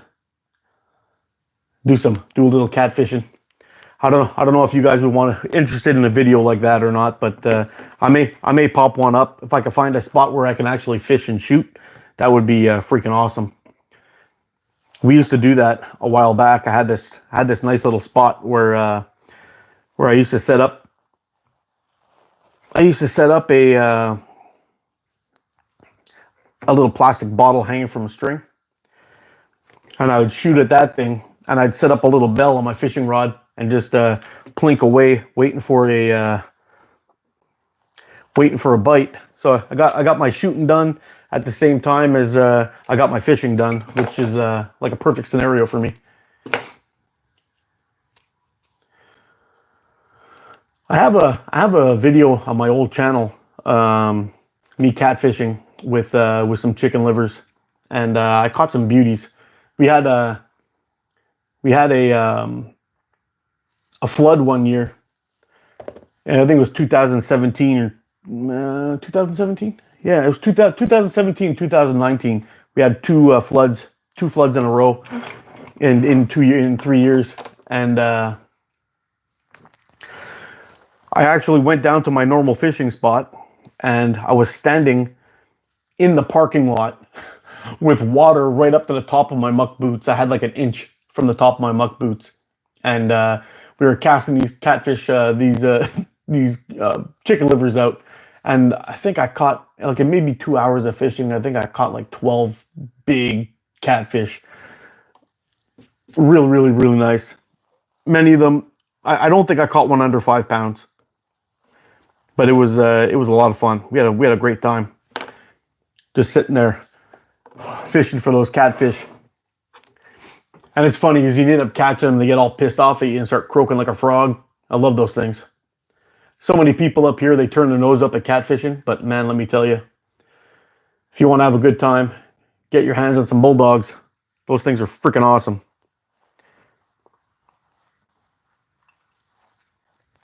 And there's a couple of times too where I got lucky fishing for catfish and I caught a sturgeon. And my biggest one that I caught was somewhere around 35 pounds. It was a nice little sturgeon, nice little baby. They get way bigger than that here. Like dinosaurs of the ocean, of the rivers.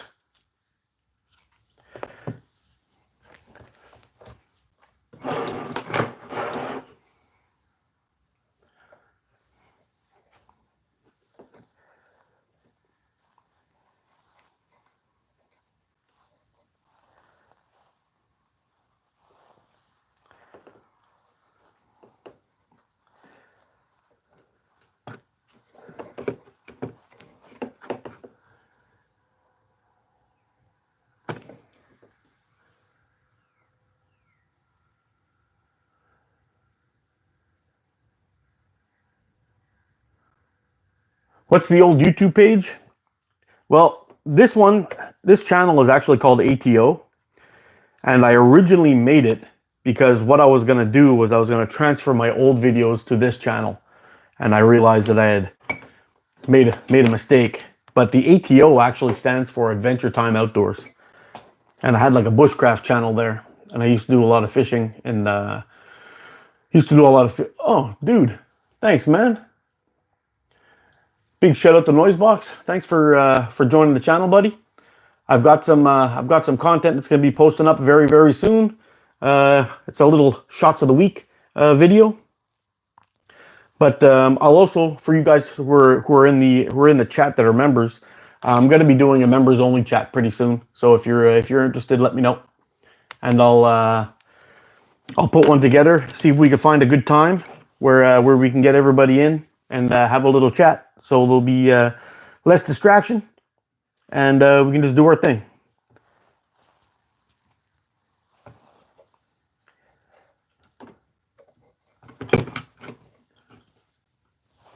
Oh.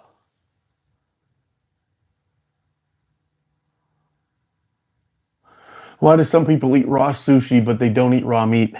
I don't know. I don't like eating anything raw. I find it gross, freaky, and I've done a lot of fishing in my time, and there's a lot of little critters that you could find in your meat, and if it's not being taken care of properly, and you do a little bit of research, you find out that most people that end up getting parasites get it from eating sushi. So it's a big nope for me.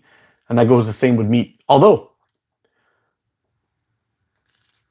a nice medium rare steak or yeah, well, not even medium rare. Let's call it whatever. Pink as hell. That's how I like my meat. Delicious. Put some huge cats out of the Yellowstone. Oh, nice. Yeah, Briggsy, you know what? I actually got a funny story about about these things. My son was probably somewhere around 5, maybe 6, and we're out fishing. There's him, me, and my dad, and we're all just out there, just drowning worms, having a good old time. And my son hooks up onto something. Now he's fishing with a light action Fenwick rod with like 6-pound test line, maybe 8. I'm not a heavy test line kind of guy when I'm just out pan fishing, cat fishing cats. And my son casts out, and he's like, "Oh, Daddy, I got a big one! I got a big one!" At first, I thought he was snagged. So he's fishing and he's reeling. I'm like, you keep reeling in, buddy. You got it. And I keep casting out. My dad's casting out. And he's like, "Oh my God, it's huge." I'm like, "Oh, come on now." I go over there and he's like, "I can't hold it. I can't hold it anymore." I'm like, "Stop being a wuss. Let's go."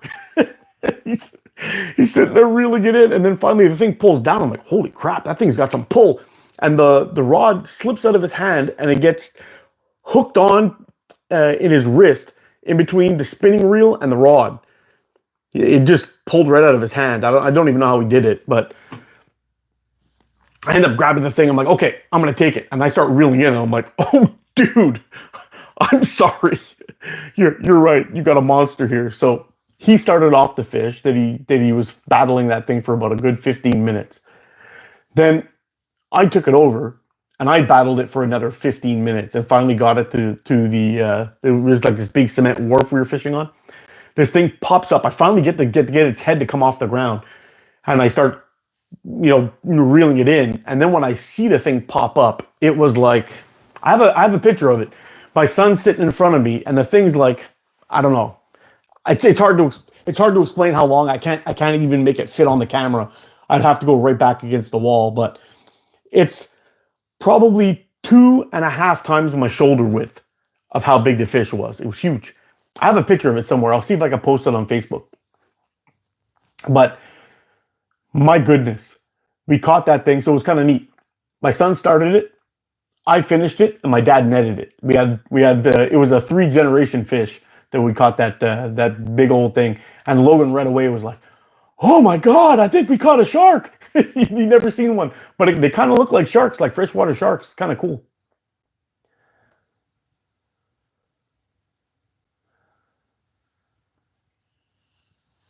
I appreciate you, Noisebox. Thanks a lot, buddy. That was awesome, and I appreciate you guys too, man. Without you guys, this would not be anywhere near as fun, not even close. Thanks, Mike. And so are you, my friend. You're the glue, brother. You're the glue.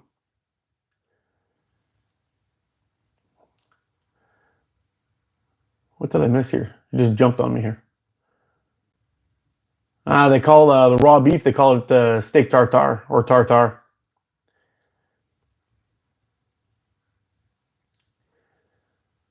IFV. Thanks, buddy. Appreciate you, man. Glad you're enjoying the channel. Hogfish snapper is fantastic. Is that like a saltwater fish? Medium rare for me. Me too, buddy. I like it pink. Not quite rare. Well, it depends. Actually, rare is not so bad if it's cooked properly.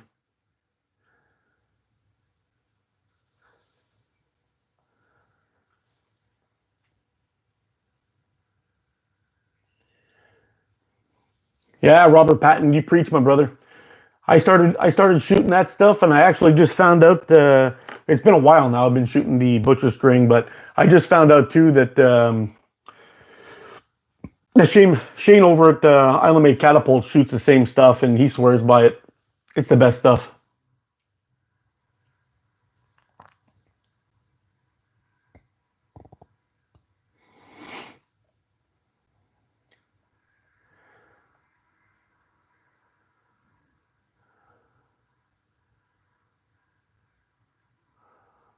My dad used to make us tiger meat sandwiches, raw hamburger with onions and mustard slapped between white bread. That actually sounds pretty good.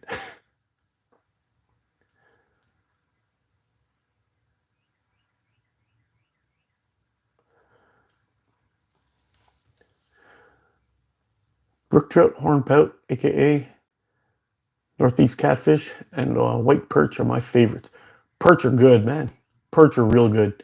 Perch are real good, and so are bluegills. Bluegills are really good. I don't know why people don't eat those things more often. I mean, it's hard to catch good size ones, but man, they're good.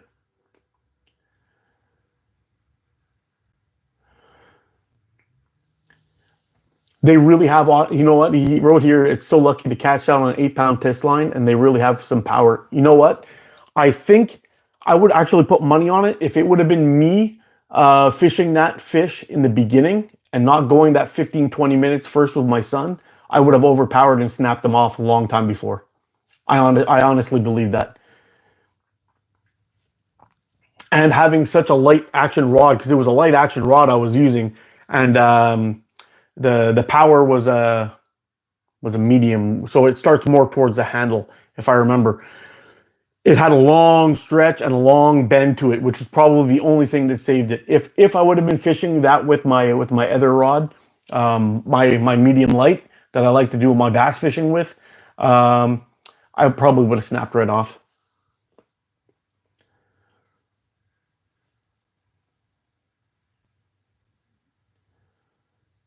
Ah, cool. I've never been fishing in saltwater before. I only fished I've only fished fresh water.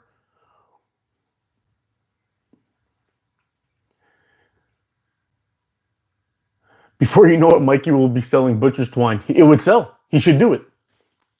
100% he should do it.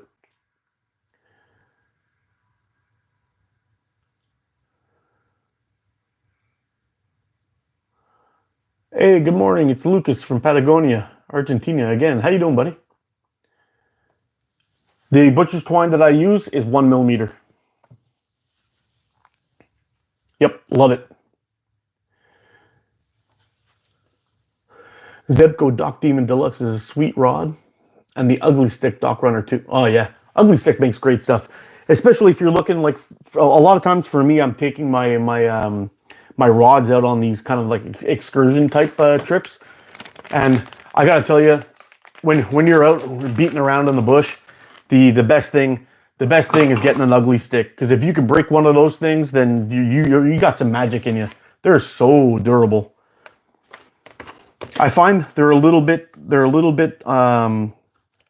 lacking some sensitivity a little bit. Maybe some of the new ones are better. I don't know. I've never owned a high end one, so I couldn't tell you.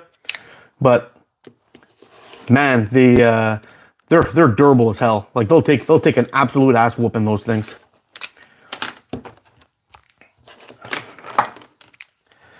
All right, let's get a little set going with this for this stylus.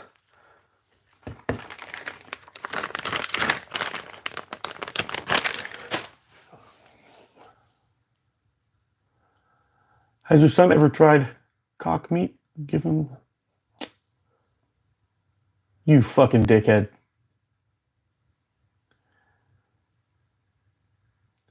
Hey, you know what? Do me a favor, man. That dude with that rude ass comment. Somebody report that idiot. He's not even being funny. He's a piece of shit.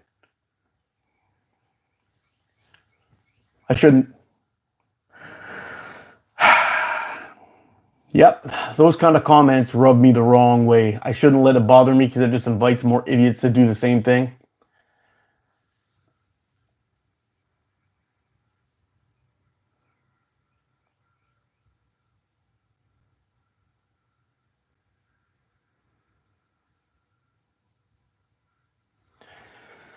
Yeah.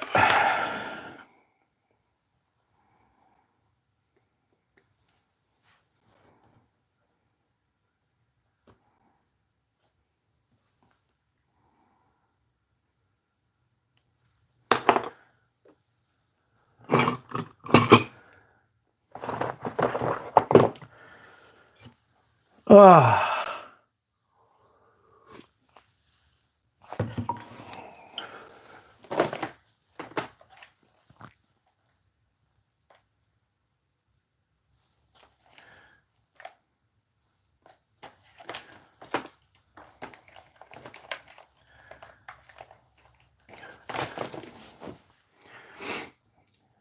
Yeah, that rubbed me the wrong way. I apologize, guys, for the language. I understand that it's very similar to a type of fish, but I believe it's spelled CONK. And if that's what he meant, then I apologize, but I don't think that's what he meant. What's up, Coin?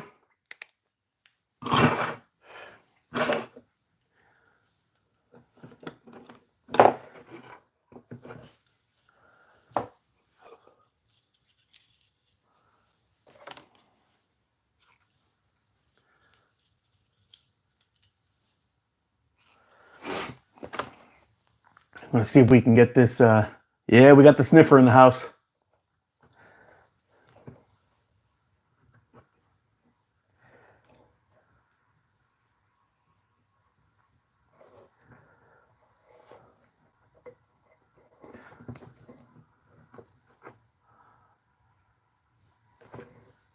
Hey, welcome back, Leon.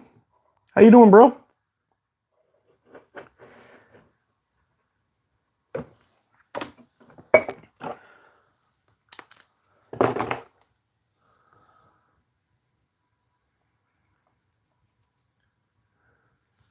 I absolutely choked on a live.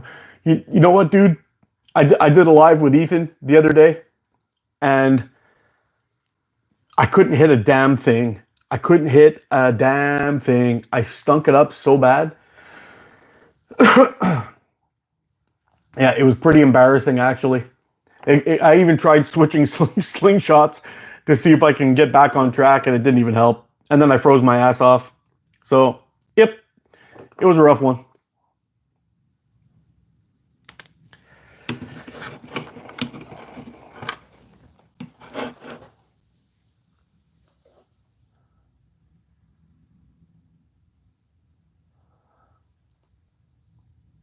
Whoa. I got a few bobbins of the Bush's twine, as I use it to make purse nets for catching rabbits with ferrets. Oh, nice. Doing a challenge, 2 out of 10 on a 40. Ooh. Yeah, dude, that happens, man. That happens. I think on that live with Ethan, I had I might have even been worse than that. I was sitting there shooting at those things, and I was like, it was like I was shooting buckshot. If that was a paper target, it would have looked like I just grabbed a handful of ammo and just threw it at it. It's pretty much what it looked like. It was absolutely terrible. I even had a little bit of trouble yesterday too, and I've been getting these weird little scrapes on my face. I'm doing something different. I just can't figure out what it is. It started causing me issues with a little scrape face and a whole lot of missing, which I'm getting kind of pissed off about. But I'll figure it out. Gonna have to get out and do a little bit of shooting. I'm actually trying to look at my videos because I think what I've started doing, or what I used to do and didn't realize, was I used to draw, and I think I used to twist the pouch slightly like this, and when it would leave, it would just go and completely not touch my face. But now, because I'm a plus size model, I'm holding it straight and I'm squeezing it in. Now, see that? I'm actually making contact with my face, and that's what's giving me those scrapes when it's passing by. It used to be it only happened with pit locating pouches, but now it's happening with my leather pouches too. So I've changed something. I got to figure out what it is.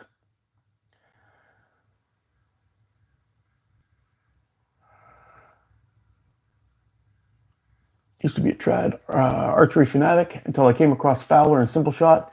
It's such a fun hobby, way less expensive. Yeah, you know what, dude? I've got 2 bows. I've got a Samick Sage takedown recurve, and I've got my compound bow. I can't even remember. It's a Diamond Archery something. But anyway, I ended up. Where the hell did that frame go? There it is. I ended up trying to get that done for hunting season, so I can get a couple of hunting videos done. Whether it's what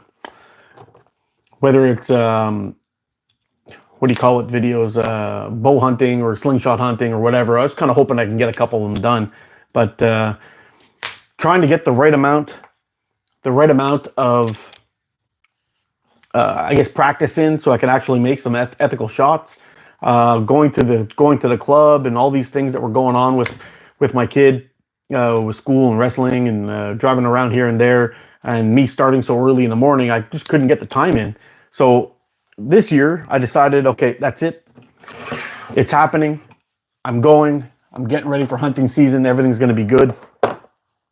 And man, we had some problem at the club.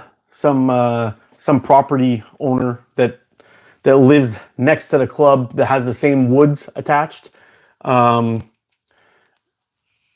ended up starting shooting in the direction of the club and actually hit some of the targets and caused all kinds of problems. And they ended up closing the outdoor. They closed the indoor range, so we couldn't even shoot at 25 meters just to get the reps in. But they closed the outdoor range, so you couldn't even sight in past 24 yards. And I just got a new bow, so I need to get these things done. And anyway, here we are with another season that's gone by me that I won't be hunting again. So anyway, it is what it is. But the archery part of it was a lot of fun. It just sucks when you're fearing for your life because some dipshit's shooting at your targets while there's nobody around, and actually shooting at the targets when somebody is around. And it's perfectly legal for these guys to shoot on their property, but very irresponsible to be shooting of a direction where there's a club where people could be standing, and he just didn't give a shit. But legally, he's in his right. But anyway, it is what it is. Another season come and gone, and that's that.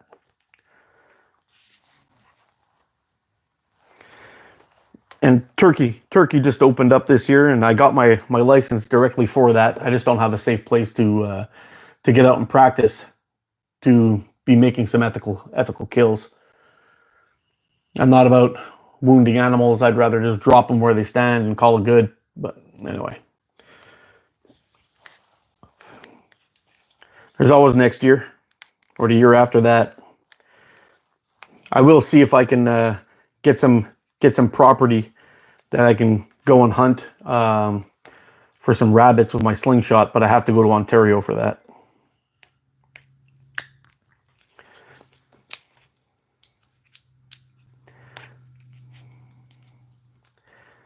All right, let's give that a little fold up.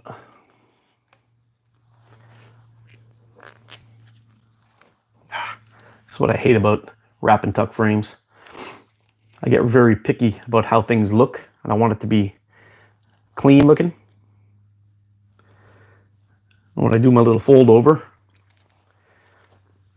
I want it to be perfectly even and not have any sticking out. And I can never seem to get it proper.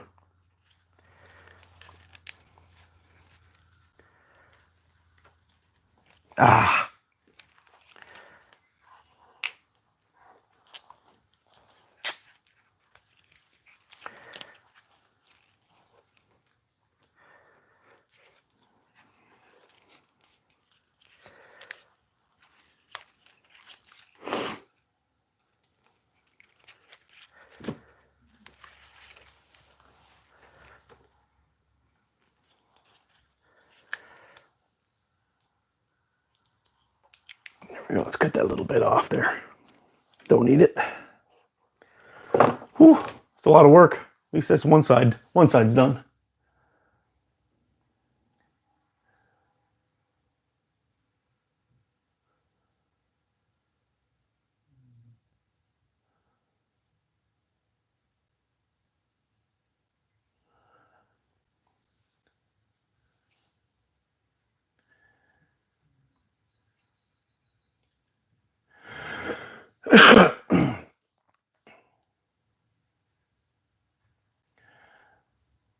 I just got 7 right before going live. I was killing it all night. And then I choked. You know what? The same thing happened to me too with the grizzly guys with their challenges. They had one with the polo mints. You had to shoot a polo mint, 3 polo mints in a row with the least amount of shots possible. I guess a perfect score would have been 3. And I did 2 practice runs, shot 3 for 3 on both of them. Get up to start shooting my third one, live, ready to go. I think it took me like 20 something shots to get all 3. It was a total embarrassment. I was so mad. But it is what it is. Those live shoots can really mess with you. You know, when you're all alone, you can just concentrate with no cameras, no nothing to figure things out, and you're just 100% focused on your task. That's when you shine. As soon as you've got a camera staring at you, or comments flipping through the chat while you're aiming, it becomes a problem.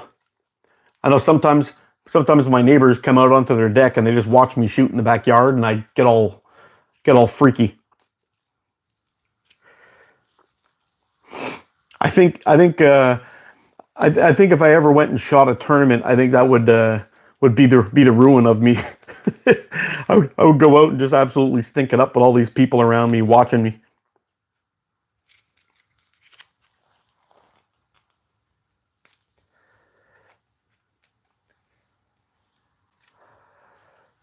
All right, here we go. My favorite part, get the fold going.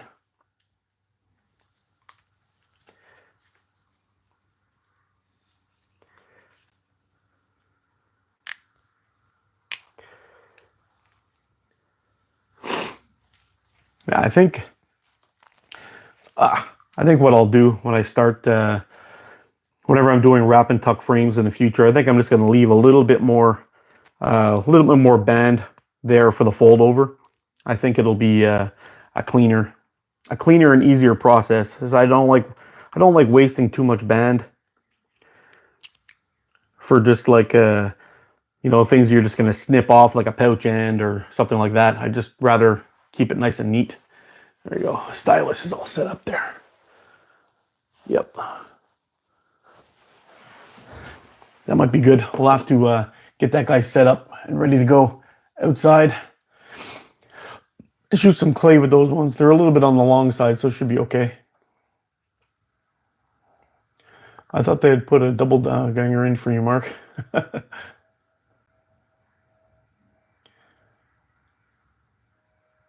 Double ganger. I had it numerous times. Camera shy though. Oh yeah, Lone Wolf, you saw that mess? That was so bad. It was so bad, and not only that, I ended up at the end of it, after practicing and shooting everything in my catch box, I ended up having to spray out the catch box with a hose, trying to get all the sticky shit out of it, and I could never do it. I ended up throwing that green one away, and I bought a new one.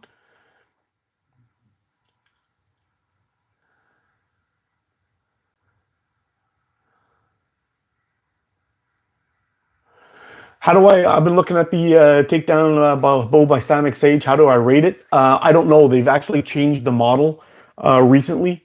I bought a 40 pounder. I mean, it shot pretty nice. I can't really complain about it too much, but from what I understand, they've changed it up a little bit. So I don't know if it's the same as the one I got. I've had mine for around 7 years, 6, 7 years, something like that. 2014, I was shooting at the club. Before that, I don't know. Oh, it's 10 years I've had it. But it's held up. It's very durable. If you're looking for something it's on the entry level for price that performs a little bit better than entry level, then absolutely go for it.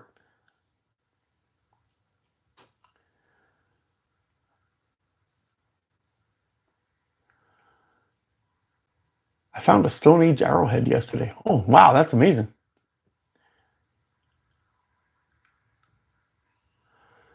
I have a Bowtech 80-pound compound in my loft. In a Pelican collecting dirt, collecting dust. No, that's what mine's doing. Mine's a 70-pound, and it's just sitting there. My Diamond Archery, just sitting there chilling. And I believe Diamond Archery is actually the budget, the entry level bows for Bowtech. They're all made by the same company.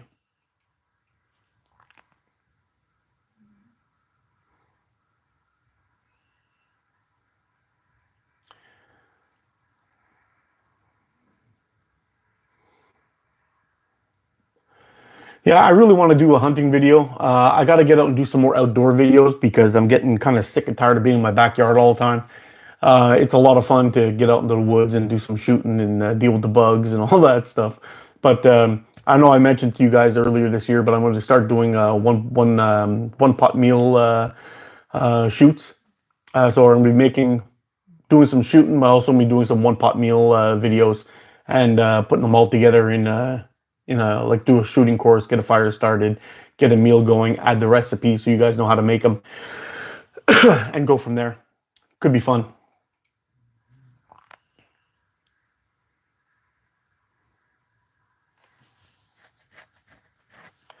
Hey, what's up, Ethan?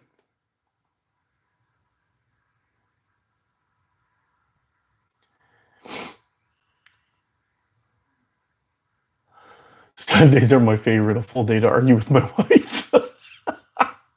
Oh man, you're killing me.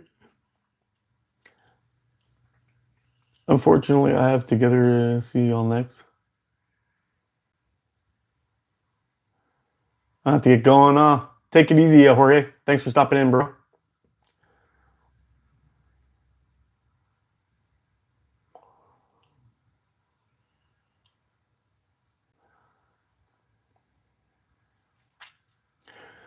I feel awful for you. Hopefully, someone will suck it up. I try to go 10 for 10 for you, brother. Oh, that's always nice, eh?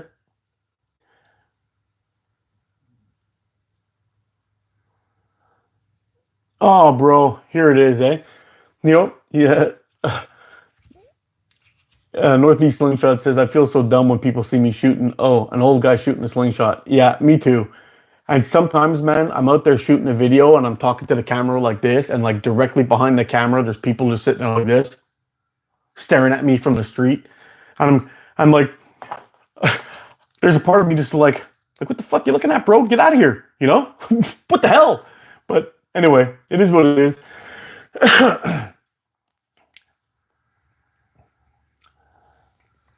The bro 9804, you got your shut out, bro. I hope you'll hit me with a thumbs up. I appreciate you. Yeah, it's just crazy, man. Sometimes it's kind of weird, but now I'm getting to the point where it's like, I just keep staring. You freaking weirdo. I don't care. I'm gonna shoot.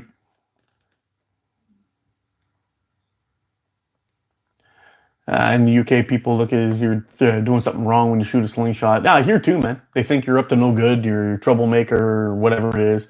I'm just waiting for somebody to walk by and say, hey, that guy's shooting at the train, or that guy's doing this, that guy's doing that.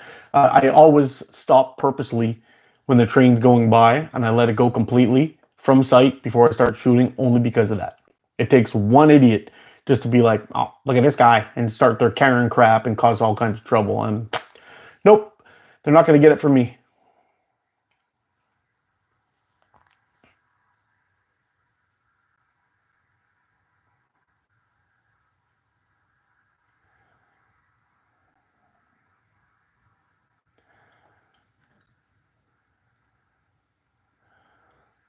I really want a collection of squirrel skins. I know it'd be kind of sweet to have like a rabbit hide coat walking around, walking around with like a '70s pimp with a slingshot. It would be awesome. I was carrying a rabbit. A couple nearly threw up. Whatever. Feeding my family. Leave me alone.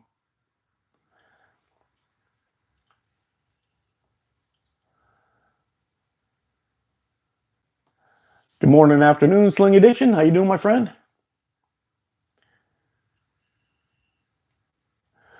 Yeah, we were all getting killed off. That's part of the sad thing is the when I first saw that little push towards the banning of slingshots in the UK, I got kind of upset because they see two young idiots doing something stupid, but they don't consider this part of it. What happened for Jordan.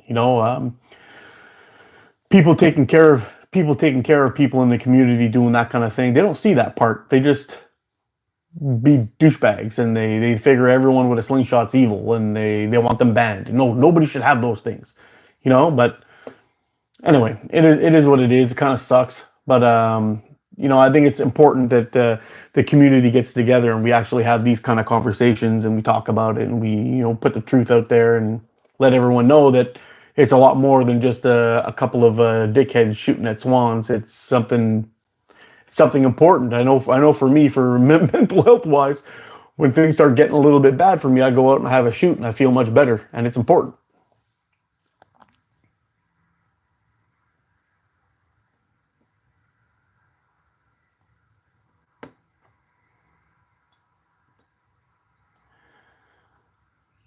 Age is just a number till I stand up. That's the truth, buddy. Do I own any Pro Shot catapults like you can get Caper Johns? Yes, I do. I got two of them. I got this one here, which is my my Pro Shot Titan, and I've got this guy here, which is one of those PPMG fellas. I got this from a subscriber, and I wanted to send him back a slingshot. But he said he was being deployed to the military in a day, and when I went back to find the chat that we had, it had been deleted, and I can't find it anymore, and I can't remember who it was that sent me this, because I wanted to send them back a frame. So if you're watching, dude, and you can, send me back, answer this back, and send me back that thing so I can send you back a frame. I want to send you back a frame. But I'm going to need... Probably if I hear or read the name, I'll remember it. But at bare minimum, if you still have it in your help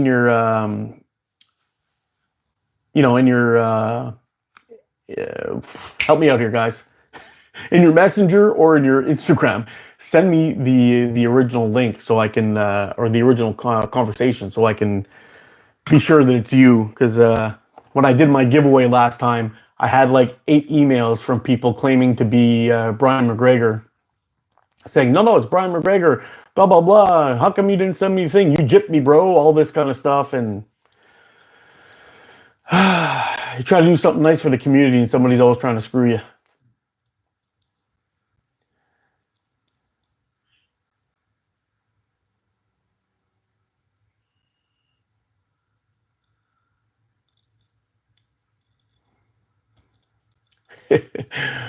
Bushcraft for greedy. Took a snooze, Bushcraft.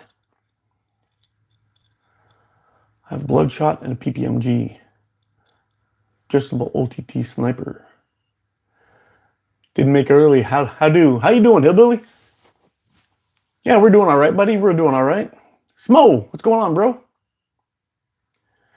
We're just getting the stylus all dolled up there today. I'm gonna do a little bit of shooting with that guy probably this week. Have a little fun.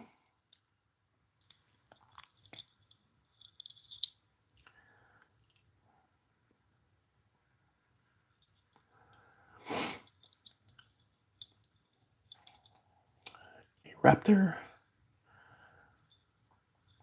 Hey, Brad. Supposed to be in the 70s today. That's what they're saying. I might try to get if it's going to be nice and warm like that. I might try to get a band speed test done.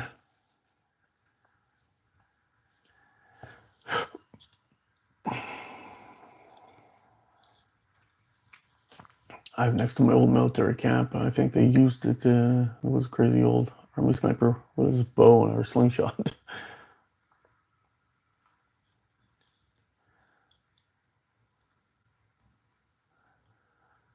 Yeah, both Ethan and Rick had a great live there yesterday. It was awesome.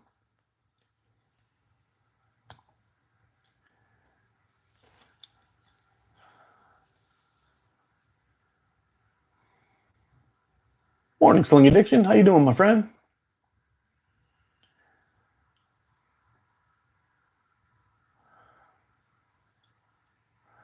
You know what, Briggsy? It seems to be the new way. Nobody takes responsibility in the UK. Nobody takes responsibility for anything anymore. It seems, or anywhere, it seems like they're waiting for the government to do everything for them instead of taking responsibility for themselves, which kind of sucks because once the government controls everything, you have no more rights. So it's something to think about all over the place because they keep on chipping away at those little rights, making laws and screwing people over, and it's not a good thing. Our children are not going to live as free as we did.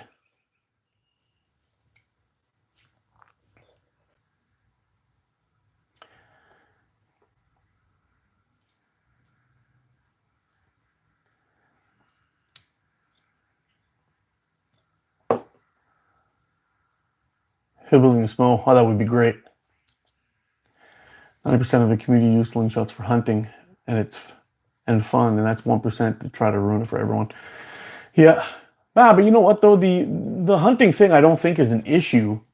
I think when like I don't know if you saw those videos that they were posting on I think this was the BBC or Sky News where they were shooting that bird and the bird was flopping around and they were making jokes, kind of pushing it around with their foot and stuff. I mean, that's in bad taste, and those things should not be shared online or anything. It's just a bad look. You know, like if you wanna get something canceled real quick, you just run around shooting videos of shooting car windows out and see how fast something changes with the laws. You know, but this is the same kind of thing. Like if you're going to be a vandal idiot, don't be surprised if you end up getting arrested for it. You know, that's the problem. I got an Asiatic bow from Ben Prieston last. Oh, very cool.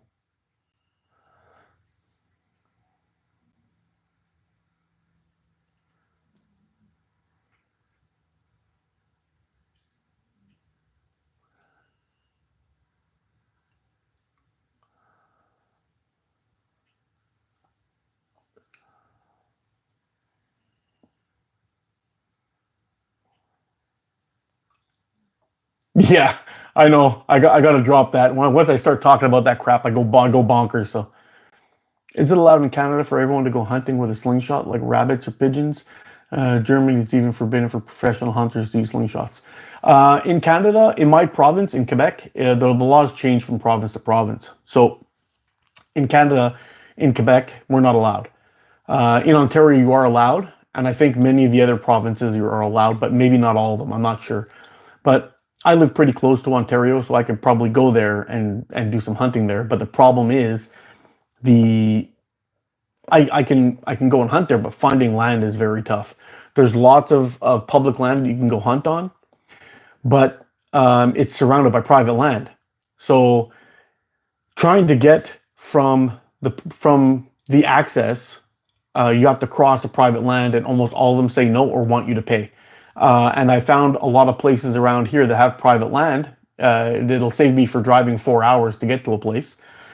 A lot of places have private land, but when you get there, if you ask them to hunt their land, they're going to ask you for $1,000 or more. So it's very tough. Even here in Quebec, for hunting with bows and stuff like that, finding land to hunt on is very, very difficult. And all those other places that you're able to get to are the pressure is so much. There's so many people there that it's just out of control.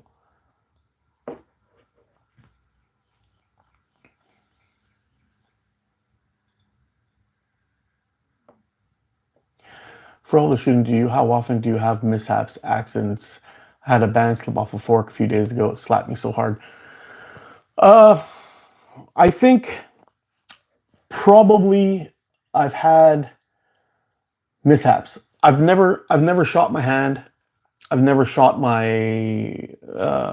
anything like that.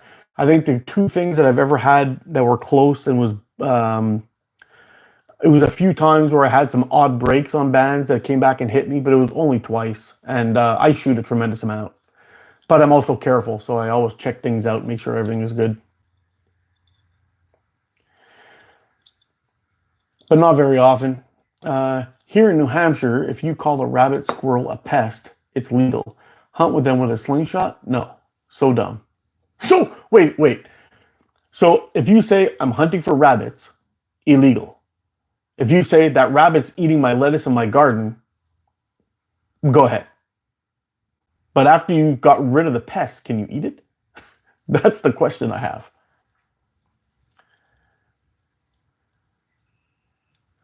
Hoggy, I leave here to finish your frame. Dinner time picks coming soon.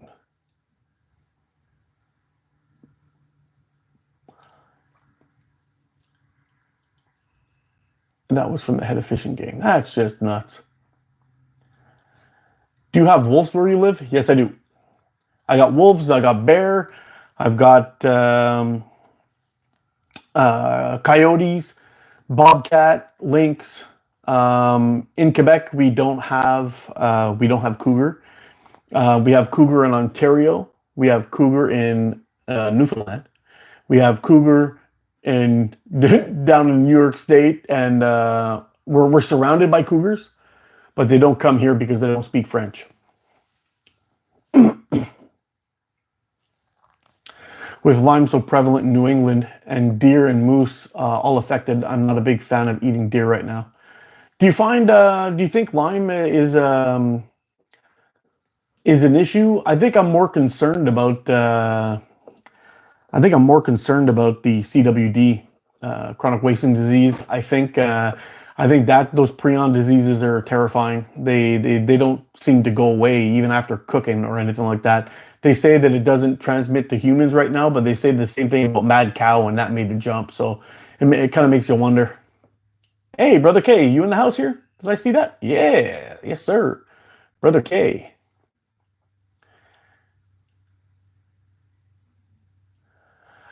I shoot a possum out of the chicken coop last night. Use clay. I like possum. Till they take out something. The good thing about possums is they eat ticks. Let them go, man. Just eat ticks. Go crazy.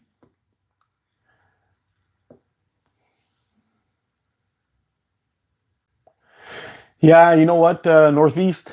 Actually, I'll show you something here. I got something I want to show you. I got a bit of a Lyme story for you. There it is. So, I used to be a part of a group, bushcraft group over in Nova Scotia, and I had a friend of mine named Randall Graham, who was a knife maker, and we became pretty close. He was a pretty good guy, and he was struggling with chronic Lyme for a long time. And they were saying that he had all kinds of things. They thought he had lupus. They thought he had syphilis. They named off a whole bunch of things that he had. And anyway, I'm actually kind of embarrassed about this here for a second. Let me see if I can clean that up a little. But I had commissioned him to make me this knife. Now, Randall, I've always been a Puukko guy. I like those style knives. He had started off making this knife blank for me, and fell ill, and he could never complete the knife. He got sick, and he was going back and forth to the doctor. And here in Canada, the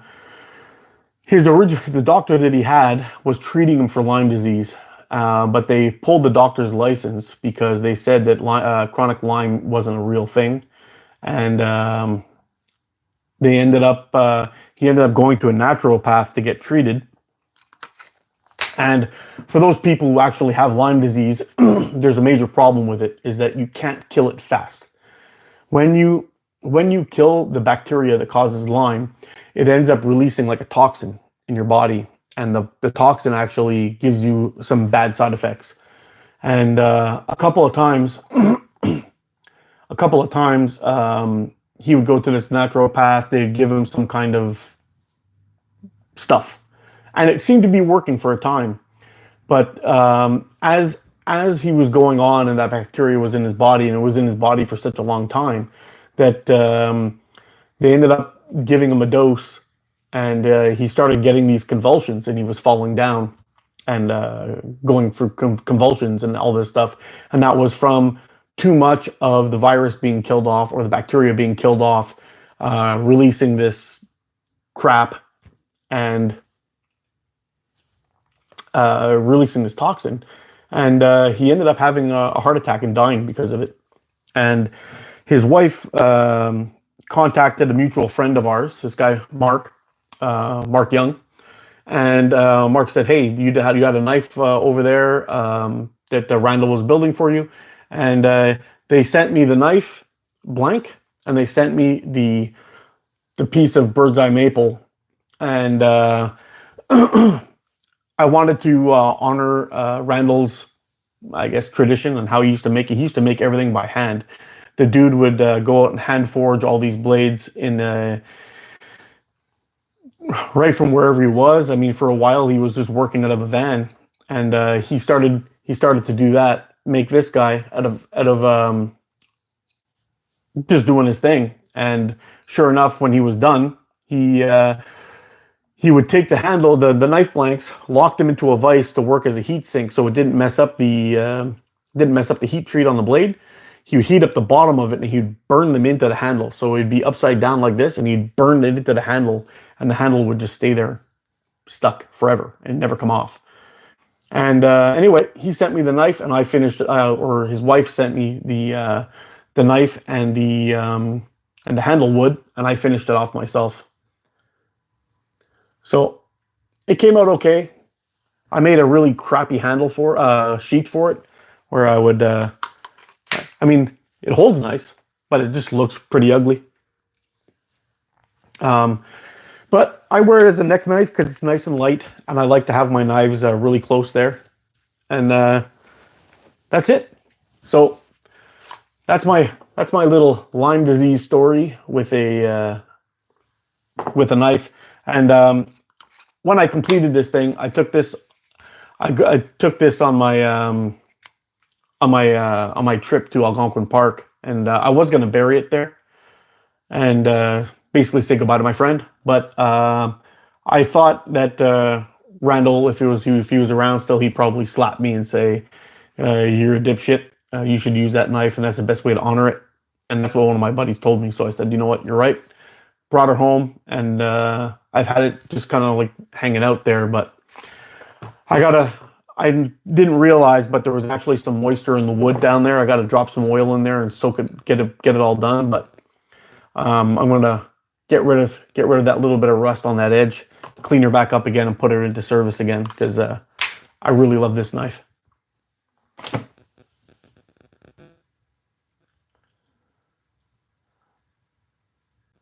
Finished post messed it. Like many of your other orders later from the UK. Oh, no.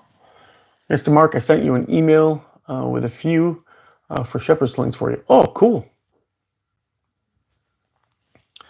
Randy. Yeah, I definitely check one of those out. I like those shepherd slings. I want to try one out. It might take me a while. I'll do a video of me actually shooting one of those things whenever I get one.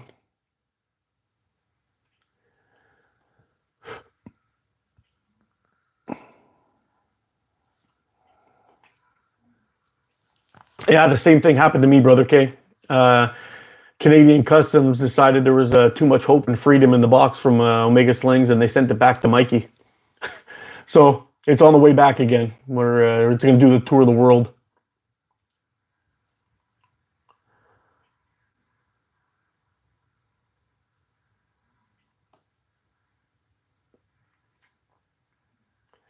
I would definitely love to shoot one of those, bro. 100%. It would be an honor.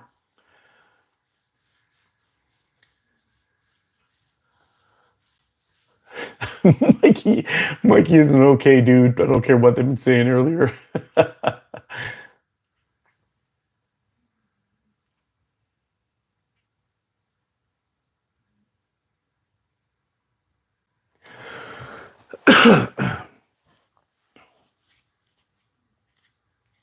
Yeah, that would be a whole lot of fun.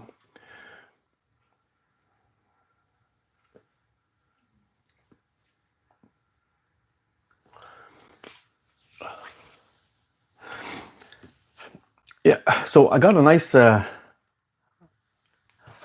few band sets set up. We made 5 of them today. I've got 3 here.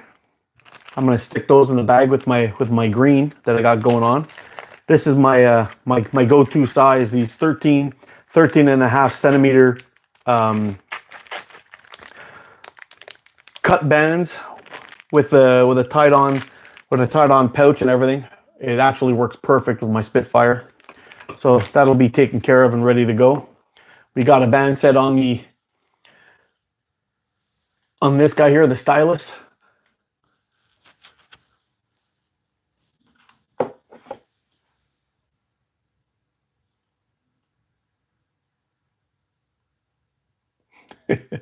Heck yeah, I got sleep, passed out instantly after the live. I passed out during the live, not because it was boring, it's because I'm old as fuck. That's why. Couldn't stay up anymore. Mark, Bircher string is working out good for me. I love it, dude. It's my go-to 100%. Love that stuff.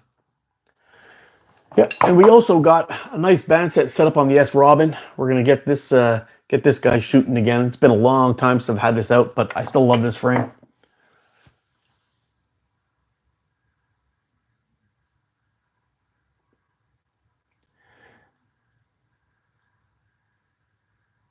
Hey, take care, T-Rex. Thanks for stopping in, buddy.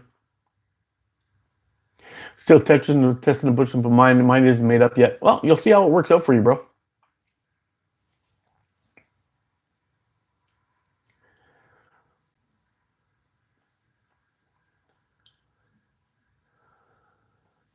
Actually, you know what? I got to get some of that 0.45 green. I've got the white. Yeah, I need some of the green. I need some of the green.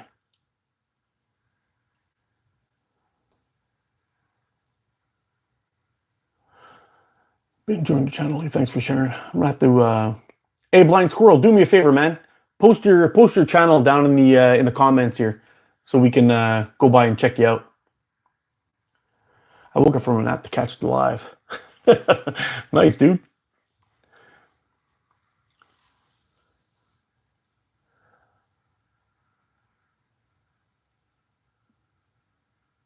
Fly black, yeah, fly backing works really well. I've heard that too. A bunch of people were telling me that. I gotta have to give it a try.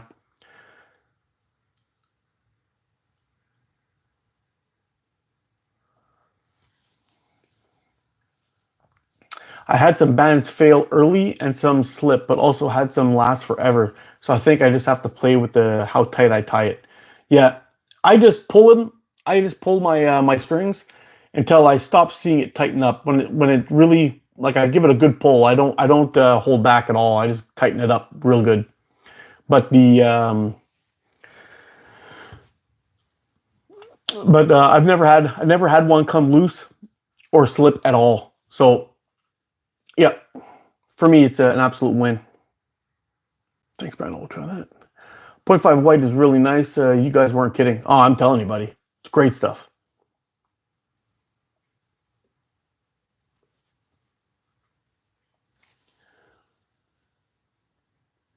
I was actually pretty surprised when I was out shooting the video for this guy here. Where'd it go? When I was shooting the video for the poacher from Pocket Predator, I was a little bit surprised when I weighed the draw weight. It doesn't feel that heavy, but it did definitely feel heavier at with those bands. How I cut those bands on there. Here it is. When I out shooting the Predator, the Pocket Predator poacher, I got these from 24 to 12, which is actually more like 24 to 14, because of my taper setup, my band taper. But my goodness, these things were ripping fast, and they're a little bit on the high side. But my goodness, or on the heavier side. It came with 9.3 pounds or something like that, which is a little bit on the heavy side. But I got 200 shots through a maxed out band set, which is rare.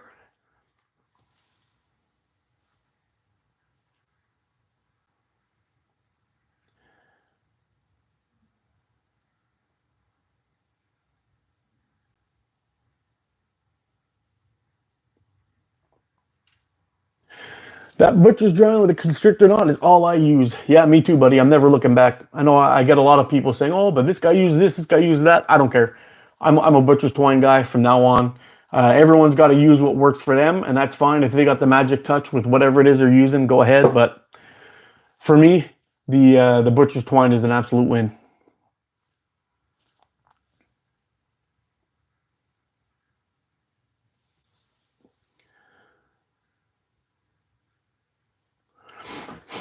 Yeah, coin. I had the same problem, dude. Look at this. I've got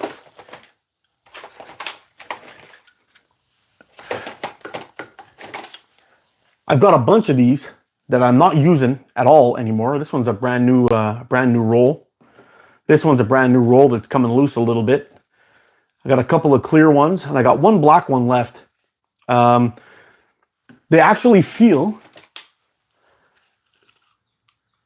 they feel different. The pull on them feels different. This one kind of stretches out tight, and you got to give it a second, and it comes back and it gets its pull. This one, once you pull it, it's got like nothing left after it, and it gets very hard. I don't know. I don't know. When I tie it loose, I get those friction scuffs. When I tie it tight, it cuts into my bands. It's, for me, it's a nope. When I'm been tying those with the constrictor knot, I haven't had any problems with it. I was gonna use this only for wrap and tuck, because I have used this for wrap and tuck before, and it worked okay. But I may just throw these into a box, and next time I do a giveaway or I send something out, I might do that.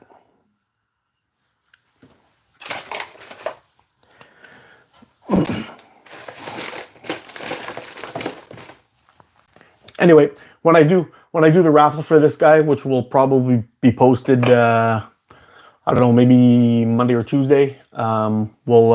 If they're interested, I'll throw in some elastic with it and some of that amber belt to get rid of it, because I'm not going to use it, and we'll see how it goes.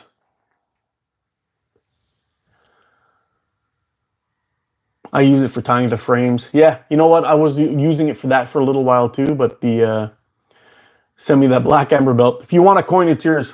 Done deal. Sounds good to me. If you want it, it's all yours, buddy. All right. The black amber belt's got coin's name on it.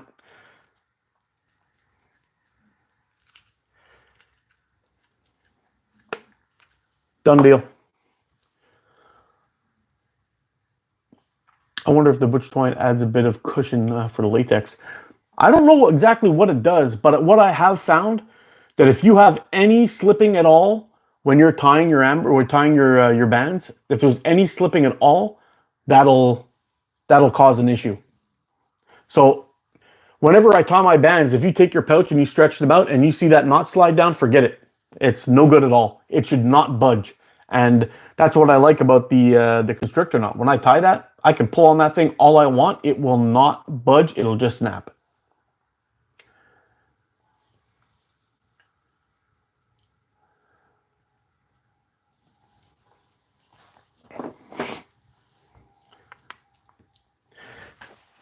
Let's get this guy put away.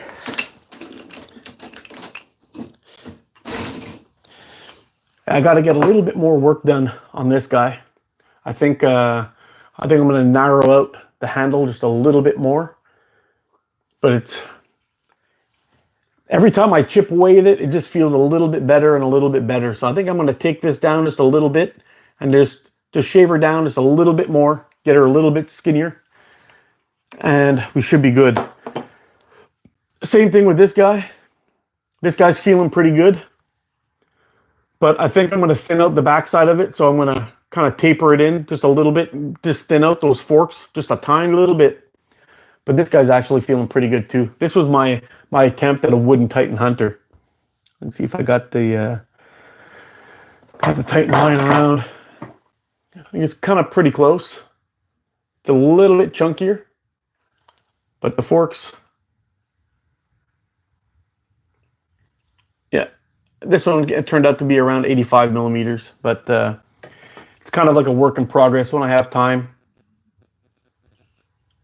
I just kind of chisel away at it and get a little bit more, and slowly but surely starts feeling a little bit better. But this one, in a pinch, it just feels fantastic on a pinch. And I tried some slanted tips on there a little bit too, see how it goes, but it's a little bit too chunky. I got to take her down just a little bit more.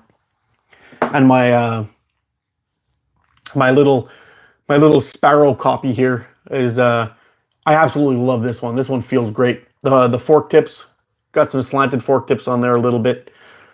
The fork tips on here feel good. I just gotta shave this guy down a little bit, and I think I'm gonna pick up some epoxy, because I made this out of ash, but the what do you call it? The emerald ash borer has got a couple of holes in it, so I think I'm just gonna fill those up with epoxy, and then when I'm done, I'll clean it up real nice and give it a spray with some polyurethane or something like that, just to take care of business. But these two are both works in progress, and this guy was a finished one. It's just a little bit wide for me, and this one's going up for maybe today. Maybe today I'll do it for 20 spots. Have I seen cactus juice before? Nope. Talk to me, Silicone Sword. Tell me all about it.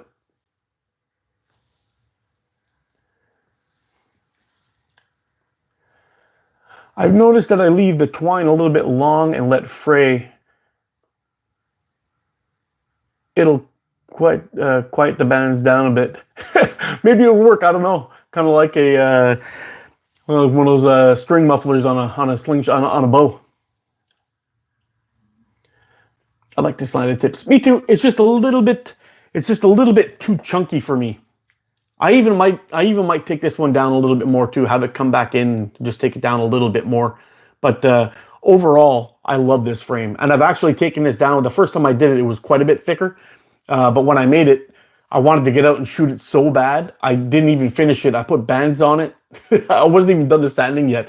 I went out and put some bands on it, did some shooting, and cut some cards with it. It was fun. I have a video of that somewhere.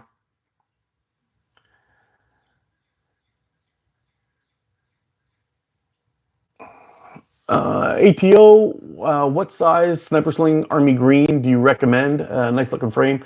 I can't really recommend it. I've had no luck with it at all, and I had far too many random weird breaks with it. I do have the longevity for me was just not there. What is it here? Yeah, it's 0.5 I have of the green.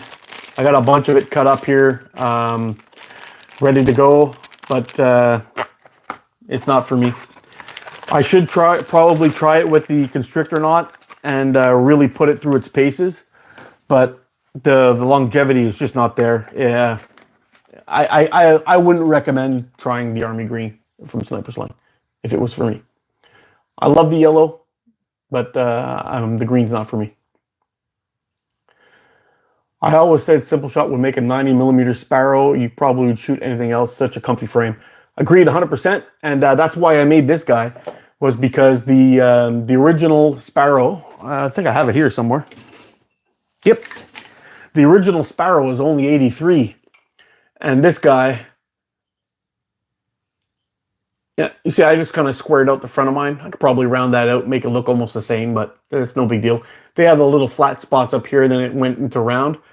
But they're an 83, and I made this one a 90. So it's pretty nice.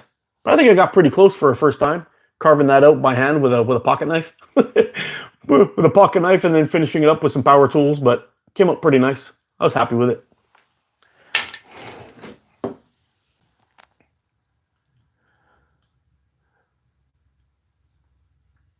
Yeah, tung oil is great. I think what I was gonna do was I was gonna make I was gonna hit this with some tung oil or boiled linseed oil, and then when I was done, I was thinking about hitting it with some fix and wax, and just to kind of give it a little bit of extra protection on there and see how it would go with the with the oil and wax mix. But I don't know. We'll see. Hey, what's up, Chuck and Steel? Mr. JB's in the house.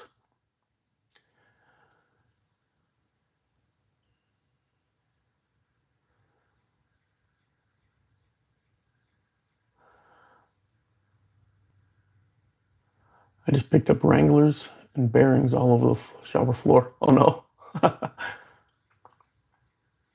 What's up, High Cup? I put Paracord Tough Ends on my pouch. If it would help with band longevity. It does seem to work. Oh, interesting.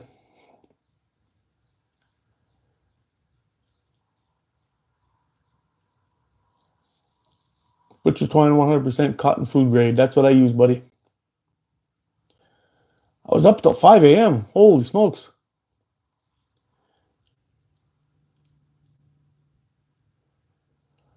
I need to design my own frame soon. You know what the problem is? There's the frames that I like to shoot. I've got two of them that I like. I like these style frames, goblet frame type frames. I like the shape of these. I find I shoot them the best. And I like these guys. Now, two freaking awesome dudes have already come out with two frames that I like shooting best. So I could probably come out with another frame, but how am I going to endorse a frame that I'm not going to be shooting all the time? Because somebody else has already made them. Now, maybe I could put a couple of tweaks and this and that and all that stuff, but that's that. I mean, I don't know. If I could come up with something that I would like that's not stepping on somebody else's toes and getting everyone all pissy about stealing their designs and whatnot, then I'll do it. But Tennessee, did you get it? Chuck, did you get any damage? What happened, dude? What'd I miss?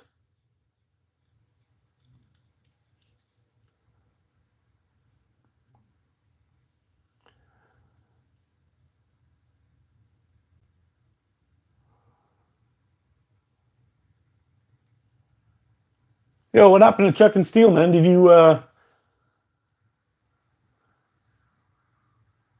holy crap, really? Hopefully there's no damage to your house or anything.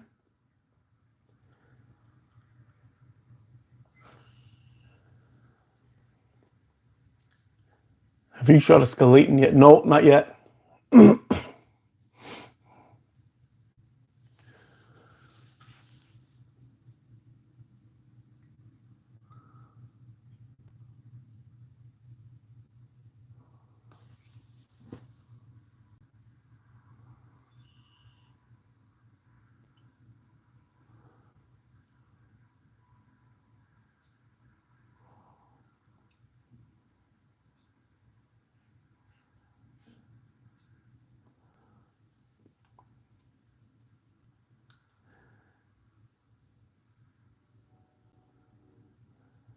The naders was everywhere around him last night. Holy shit.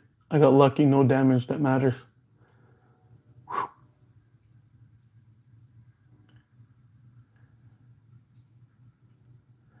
If it came out of your head and was created with your hand, how is it not your... Yeah, I guess. Thing is, unfortunately, a lot of people get pissy about it when people make slingshots. And there was one time when I remember the Evo came out, and somebody else came out with a design similar. I mean, where's my Evo?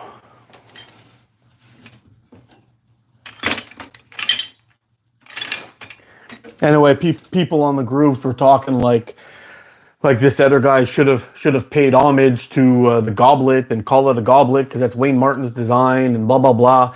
And yeah, I get it, but does that mean that nobody should ever make a slingshot again because somebody else made it before? You know, if I make a goblet, an Evo with a square tip instead of a slanted tip, does that mean I'm still stealing his design? I don't know. I don't know. I just find it a little bit too much. I mean, some of these designs. Oh, if it's a goblet design and there's some differences to it, does that mean it's going to be very different to that all of these things that get made should be paying royalties to other people or whatever? It's just ridiculousness. People are taking this shit too seriously. It's going to sound super weird, and I do not intend to offend you, but do you have any teeth? Every time I see you talk, it looks like a grandpa tick. I say, I got teeth, man. Don't worry about it. Mikey, you didn't survive to see that. Good to hear, JB.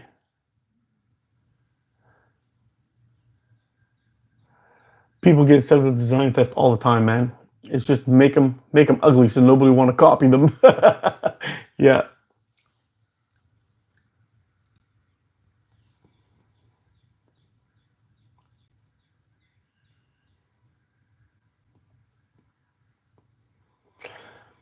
Can't shoot the Evo Ergo so well, so I gave it to Roland Outdoors. Oh, cool. All frames are based off of a tree fork. How much can it be changed unless you are an aerospace engineer like me and realize that the current errors with all current designs and improved it? Oh, yeah, no joke.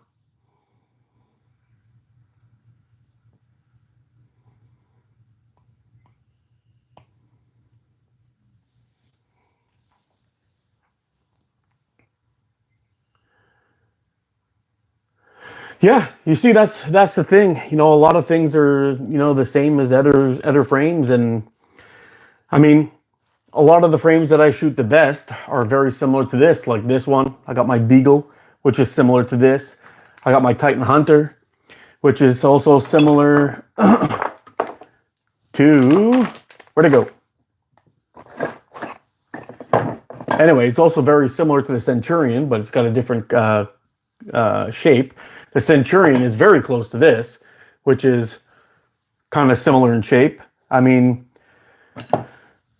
we can go on and on and on. You know, I've even heard and seen people claim that this, and they were telling me that Wasp stole the LT design, and like, how far are we going to go with this? I mean, it's kind of ridiculous. I don't think that's the case at all. I think both Wasp and Simple Shot have their own designs, but why are we going this far? It's just ridiculous.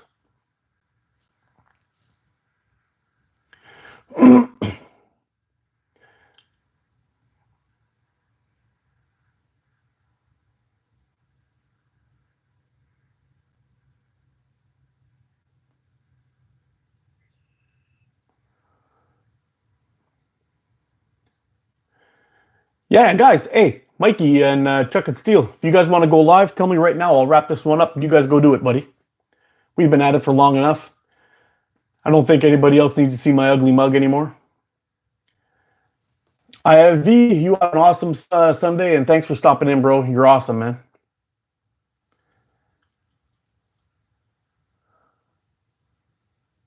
Yeah, I know. They're not even close, but this is kind of the deal. Hey, who got rid of Rahid? Bring him back, bud.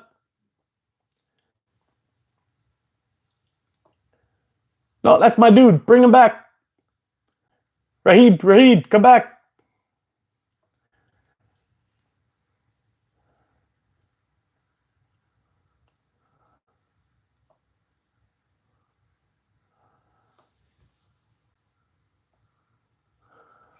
Lone Wolf, bring back Rahid. Rahid Haddad. He's my boy. He's my boy.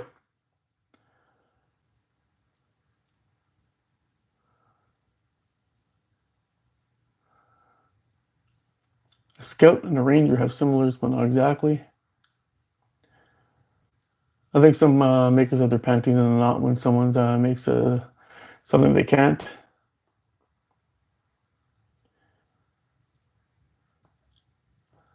Hey, how come I can't reverse this? I don't get it.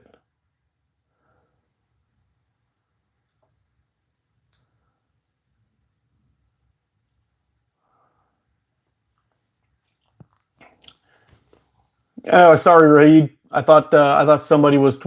I think somebody thought you were trolling us, but you're my dude, buddy. I appreciate you, and I'll see you at work on Monday.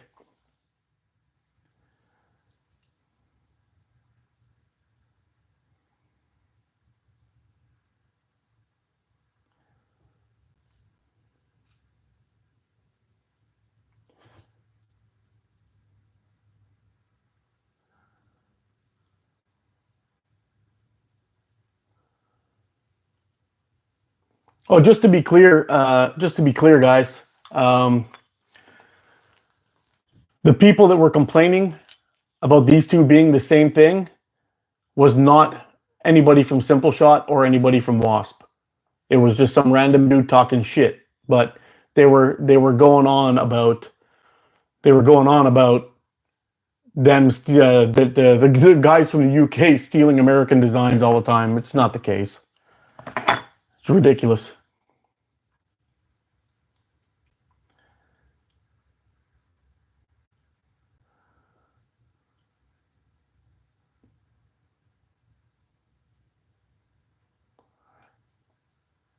Hey, Lone Wolf, are you able to bring them back? Are you ready? Are you able to undo what you did?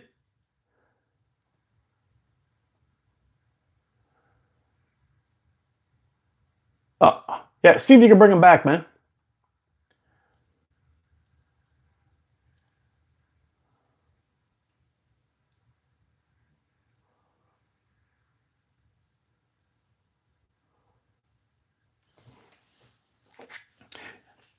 I've never designed my own, but I've made some copies of some others that people have done. Raheed, if you're still around.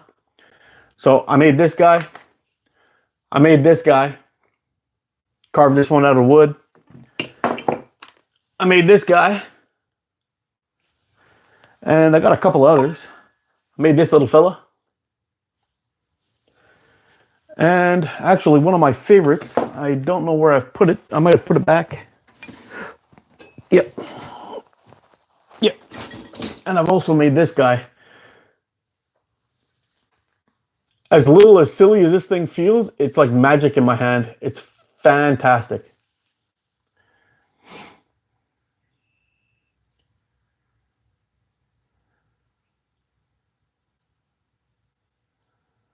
Yeah, the stupidest claim to rip off I heard with Torque was a copy of the Top Shot. Yeah, it's just... Oh, no. All right.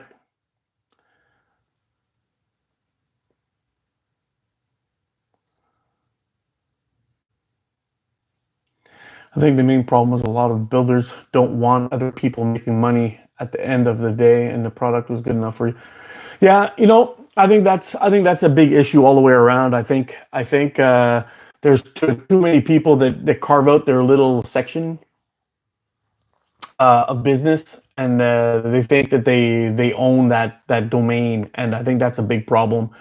I think as soon as you start realizing that the more everyone works together, and the more everyone kind of promotes each other, the bigger and better and badder the sport's going to be. And that's the only way for true success, is instead of competing with everybody around you, you embrace them, and it'll move the sport forward. So in the long run, by trying to tear down other makers, other stores, any of that kind of mess, you're only hurting yourself.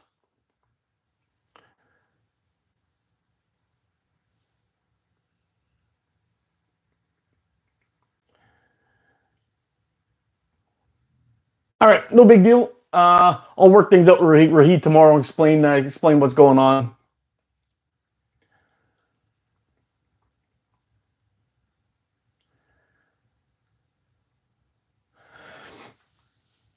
Yeah, I mean these two are definitely copies.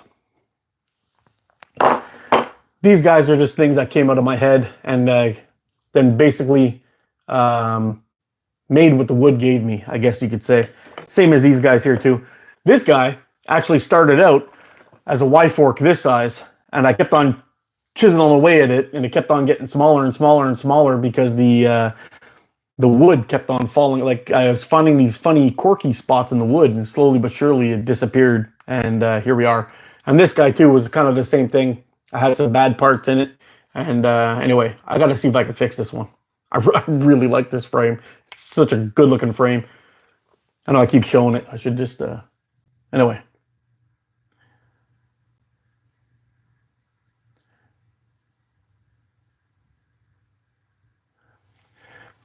Yeah, don't cause division, build together, and that's the only way. And the more people get together, and share their thoughts, share their successes, their failures, all that stuff, and it just goes out of control. And I think everyone will grow and see the benefits of it. And the more and more people working together, the more and more people are chatting together, the more and more the love will spread. And man, it's going to be awesome. Teamwork makes the dream work. 100%, dude. Yeah, pithy wood. That's the word I'm looking for. Ansley, how's it going? Ansley Livingston. Hey, Robert, go ahead and post your channel down at the bottom, too. Let's see if we can get you a couple of subs, buddy.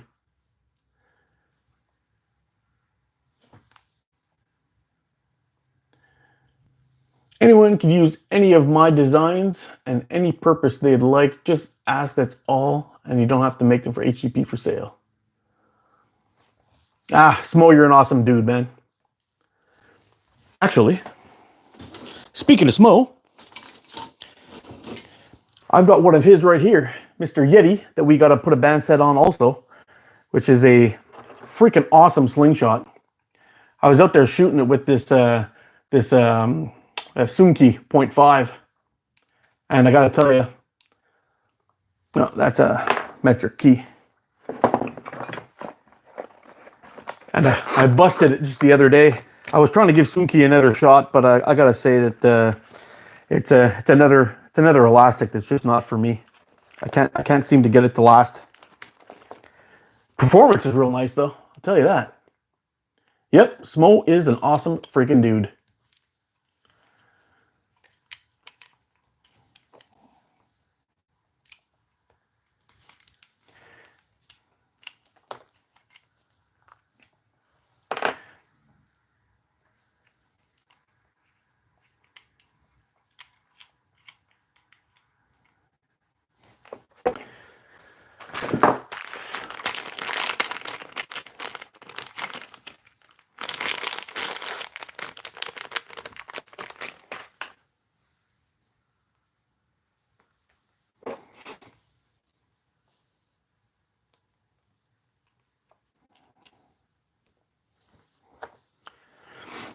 Yeah, let's get this guy banded up. It's about time we busted the Yeti out again. It's been a while. I really like this one too.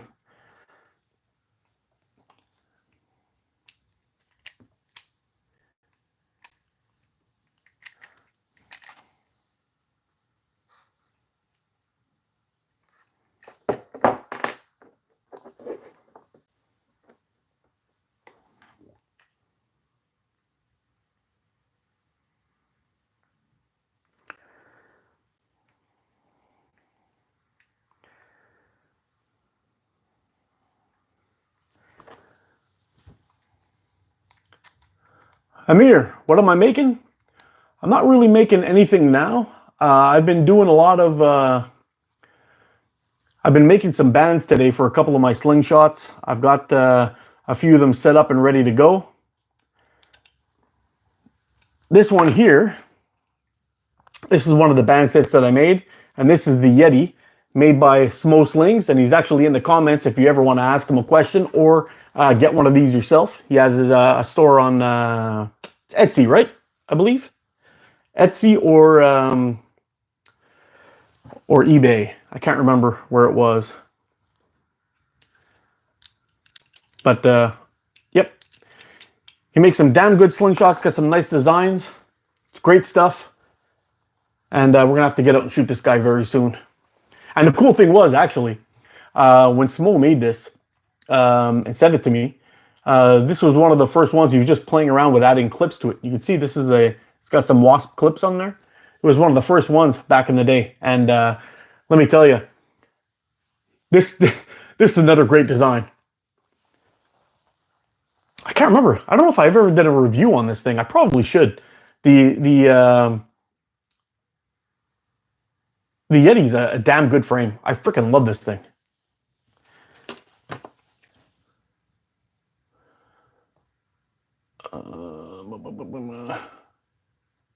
I gotta hit Smo up for a Kodiak. I haven't shot a Kodiak yet. Yeah, it's Etsy. I thought so. Mark, I have a question for you from S. He'll be getting on here. Mahalia, how you doing? Hopefully I got that right. You got another one of you. Mark, I have a question for you about mechanics. Go for it.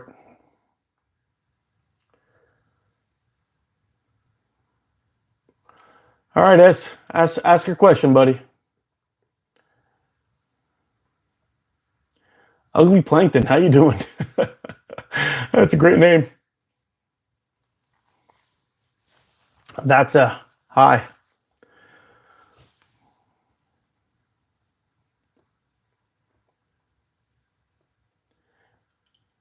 Hey, Mikey, Chuck, and you guys going live or what? What's going on, buddy? I'll dip from here if that's the case. Let me know.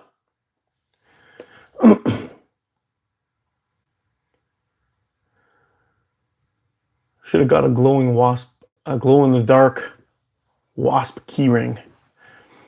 I have an HTP 1/8, and it was my first real frame 2 years ago. Oh, sweet.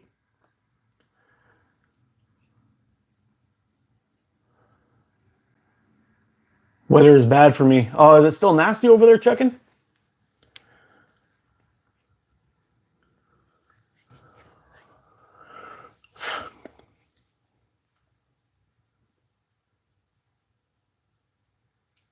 I was just saying hi, Mahalia, if that's right, if I'm saying your name right. Just saying hi.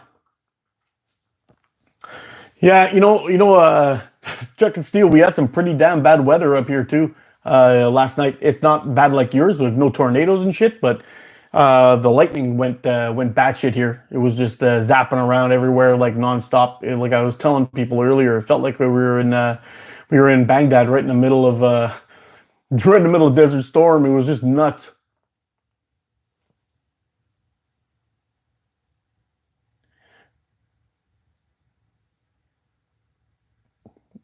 I am furry. Am I a furry? Nope. But you're gone. See you later, dipshit. I've seen that Ethan was so bad. Yeah, we had crazy lightning, things going crazy. The wind picked up like nuts, and they were saying it was only supposed to be light rain. I don't know. I don't know what the deal is, but I kind of wish I was a weatherman because I think it's the only profession where you can be consistently wrong and keep your job.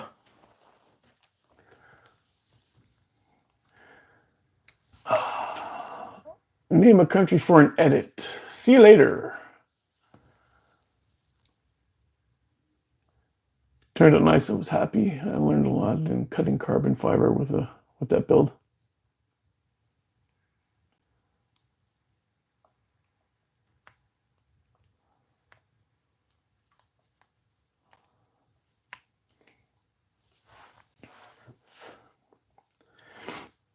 Tell me your thoughts, guys.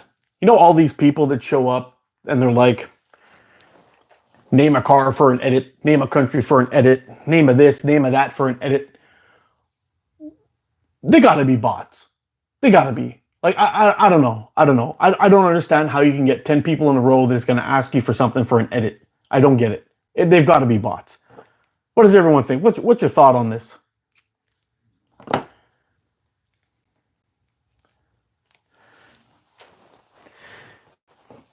Yeah, messing around with carbon fiber, man, you got to be careful. The carbon, chopping up the carbon fiber and some of those resins, you got to get a good mask, not just one of those bullshit N95 paper masks.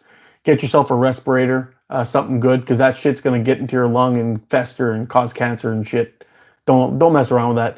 If you're gonna be working with carbon fiber or anything like that, get yourself a good respirator. Do your health a favor.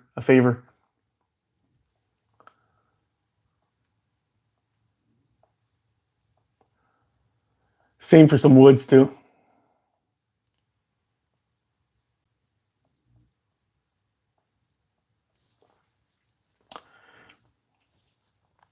Some of them are bots, some of them are not.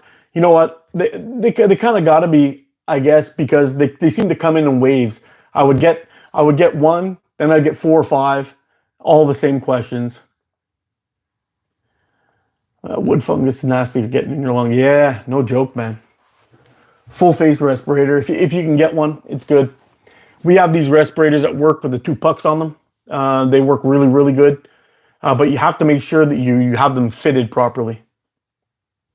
Once they're fitted properly and you know you got a good suction on your face, you'll be okay. Yep, exactly, buddy. We have ones that we use for our welders. They're like these little white, little pink things. They're made by 3M too. I think the code on them is 1000 or something, but great stuff. Track Tax here. What's going on, Track? How am I doing for battery life? We've been at it for a little while here. Woo, we're getting low. Do I shave? Not on weekends. I go full caveman for weekends. That's it. Probably the same loser troll under a different name, like the LT2 emailers. Yeah, maybe. I got so many of those. What's up, Bella?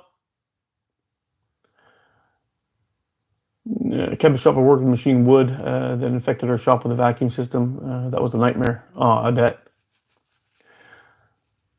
I wear one when I'm soldering at work too. Yeah, we don't really mess around. We used to Well, back in the day, I used to run a called a galv line.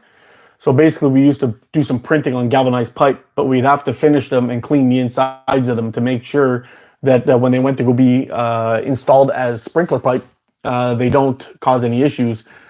But how they attach these two things is they have two pipes with a roll groove in it, and they put like a coupling over the top of them, and they lock into those grooves and hold the pipes together with a rubber bushing in between to pass the water through.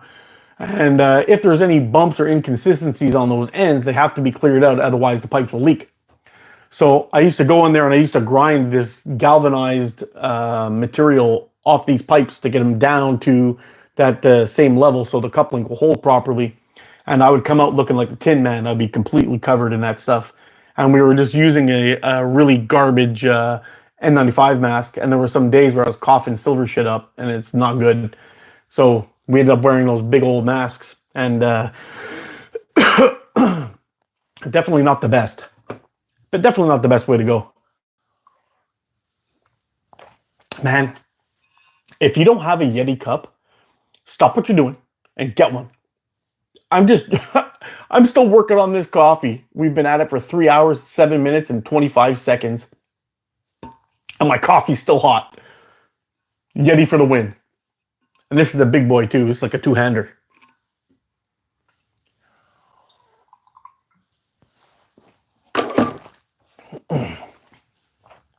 Hey, Mikey, since you're here and you're chatting, next week, Sunday morning chat with ATO. You down? We don't have to do it 7 o'clock in the morning. We can get up later if you want. Let me know.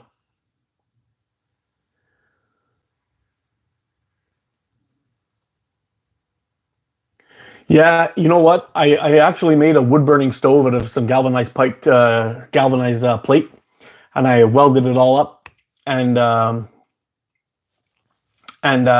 got a little bit of zinc flue from it. I had some flu-like symptoms, I guess you'll say. It took a couple of days. I'm down like a rodeo clown, brother. We can do it anytime. I'll get up. No, dude. We'll just, instead of doing 7:30, we'll go to 9 o'clock or something like that. Or 9 o'clock my time, which would be 7 years, right? You're 2 hours behind us. What time are we got right now? It's 10:36 right now here. So whatever time it is for you, we'll get you up at a reasonable time. You don't need to get up early in the crack of dawn. I'm not that kind of an asshole. I'm just a Canadian. We're close, but not that bad. Yeah, Hillbilly. Yeah, poor Hillbilly's been getting up early. Yeah, I heard that. I heard that about drinking milk for galvanized. I don't know if it's really true or not, but anyway, I had a little bit of a gal flu from it, and anyway, it wasn't so bad. 9 a.m. for you works great for me. Okay, we're doing it next week. Me and Mikey going live. It's gonna be awesome. It's gonna be fun. We can even shoot if you want. It's up to you. Well, we'll do morning coffee. We'll have a chat. We got to chat. Me and Mr. Mikey. I've been wanting to do this for a while, but I know the time difference was like this. And anyway, I think it would be fun. We can get on here and chat back and forth a little bit. I always do it. Never been sick. Yeah, you know what? I've been messing with gal for quite a while, and I never really had much of an issue with it, except for that one time. But 100%, dude. You know what? It's always the government. I mean, I used to spend a lot of time in the U.S. We had a trailer down in Rouse's Point in New York State. We used to go there every single weekend, and it was really like I was leaving here and just going to another province. And we had a great time down there. Then 9/11 happened, and they took away our border privileges. We used to just go right across the border. Where are you going? I'm going over here. They wouldn't even ask us for ID. They knew we were Canadian. Everything was good. I know, I'm doing it again. He's lone wolf caddy flicker's keeping me straight here today. If anyone's a bad influence, me, yeah. But it was good back in the day when you used to go back to the U.S. You guys are like cousins. Barn, Bigelow. Yes, sir. I used to have so much fun actually back in that place. I know I'm just randomly talking about BS here, but we used to our trailer was right across the street. Had a like this big storage cabinet, I guess, in front of our trailer. Then we had a little road, and then we had I had a little road, and then we had Lake Champlain, and I spent so much time. I had so much time playing in that water, catching fish with my bare hands, going full redneck out there. I was having such a blast. I loved it there, man. It was so nice. It was a beautiful place. Right across there, we had a boat. I remember we had there was one year where the Lake Champlain really flooded. The water came right up, and our trailer almost floated off of its stands, and it completely destroyed all of our. We had a little cabana in the back where we kept all of our stuff, like our lawnmower. We lost it all; it was all gone, and the weather got so bad. We had our boat chained to this big old tree, and our boat just kept on smashing up against a tree and completely destroyed our boat. We had it for like 2 years, 2 seasons, and that was it. It was sad. But I love that place, man. We used to go and Don Cherry for president. Yeah, right. Well, at least he still got his wits about him, though. That's good. Yeah. Yeah, everybody was that kid. Was that kid at one point or another.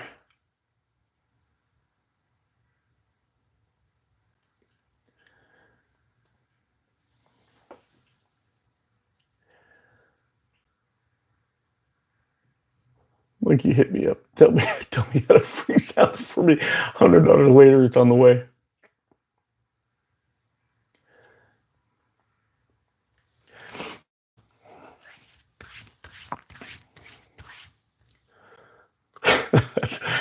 Yeah. Yeah, the good old days. Things we used to do when we were young, eh? Kind of nuts. Well, guys, what do you think? Should we wrap this one up, or should we keep it going for a little bit more? I've got 18% left on my phone here. So it's entirely up to you guys. We could pack it up, pack it in, or whatever. I got to get my battery charged. You're going live in 5 minutes. Pro 14. Back.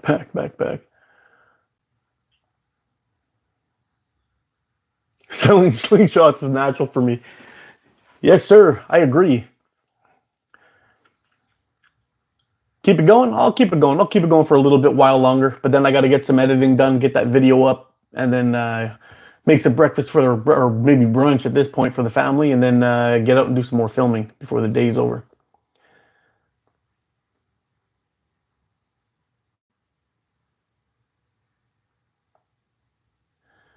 How are we doing for likes anyway, guys? You guys know we've had a good, consistent amount of people in here. We're 3 hours in, and we got 54 people still going today. I don't know what the max was, but man, we've done well.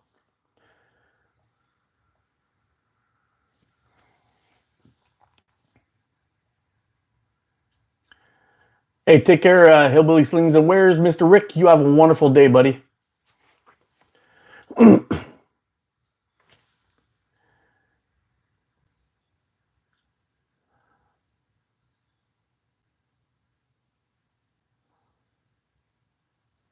Hey, take care, Coin. Hey, I hope you saw my my ode to Sniffer video there, buddy. That was totally Coin inspired.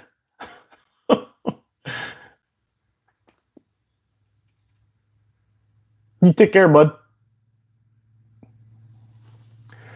Have I tried the Precise cyan bands? No, I haven't. I heard Precise has got some new bands out. I haven't tried them quite yet. I have tried the Jinpu. Not a big fan. I did like original stuff though. The original Precise was good. It's written here now. It wasn't supposed to. Max will try 0.45. I have max. We used to drag the high jump mats over to the pass box on the high school football fields to jump down on. Good morning from Lake Worth, Florida. Oh, cool. How you doing, buddy? Yeah, we back in the day, me and my buddies, we used to we were like one of the original Jackass crew, I guess. We used to make really these wrestling videos in my backyard, and we'd have guys doing moon assaults off the roof onto guys sitting on lying down on the deck. Those days are long gone, but yeah, we were kind of nuts back in the day.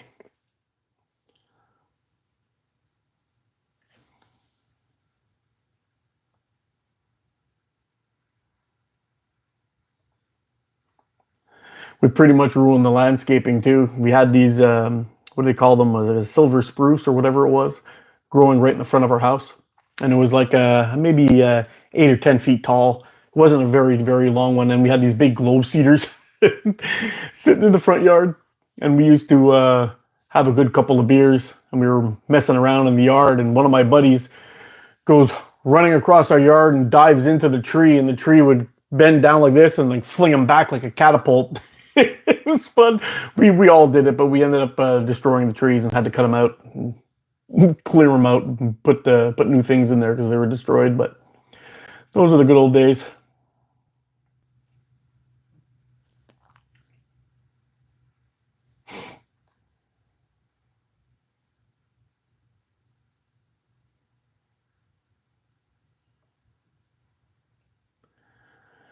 It's stretchy, but not fast enough for my taper of 9.5. Hey, Ethan, is that the precise cyan? Is this precise cyan ones? Is that the same thing as the gym pools, or a different model?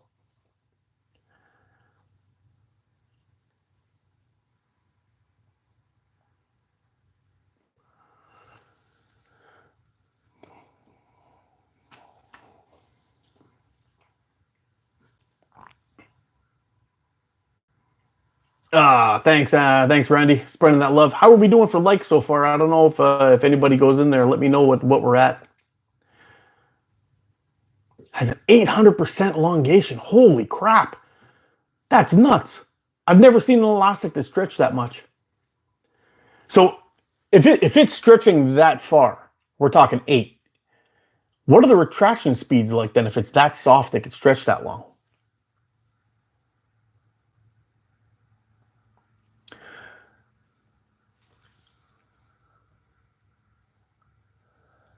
Yeah, we used to do the poop in the bag, the flaming bag.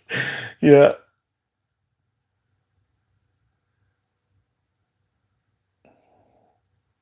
Now there's 53 people watching. Oh, we're back. We're down to 39 now. I guess people are ditching on me.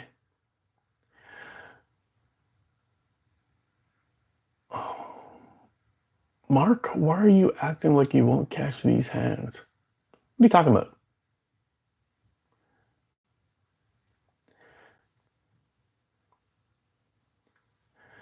It's funny, these guys are just rolling in with the trolls. Eh? They come in bit by bit, just start being pains in the ass.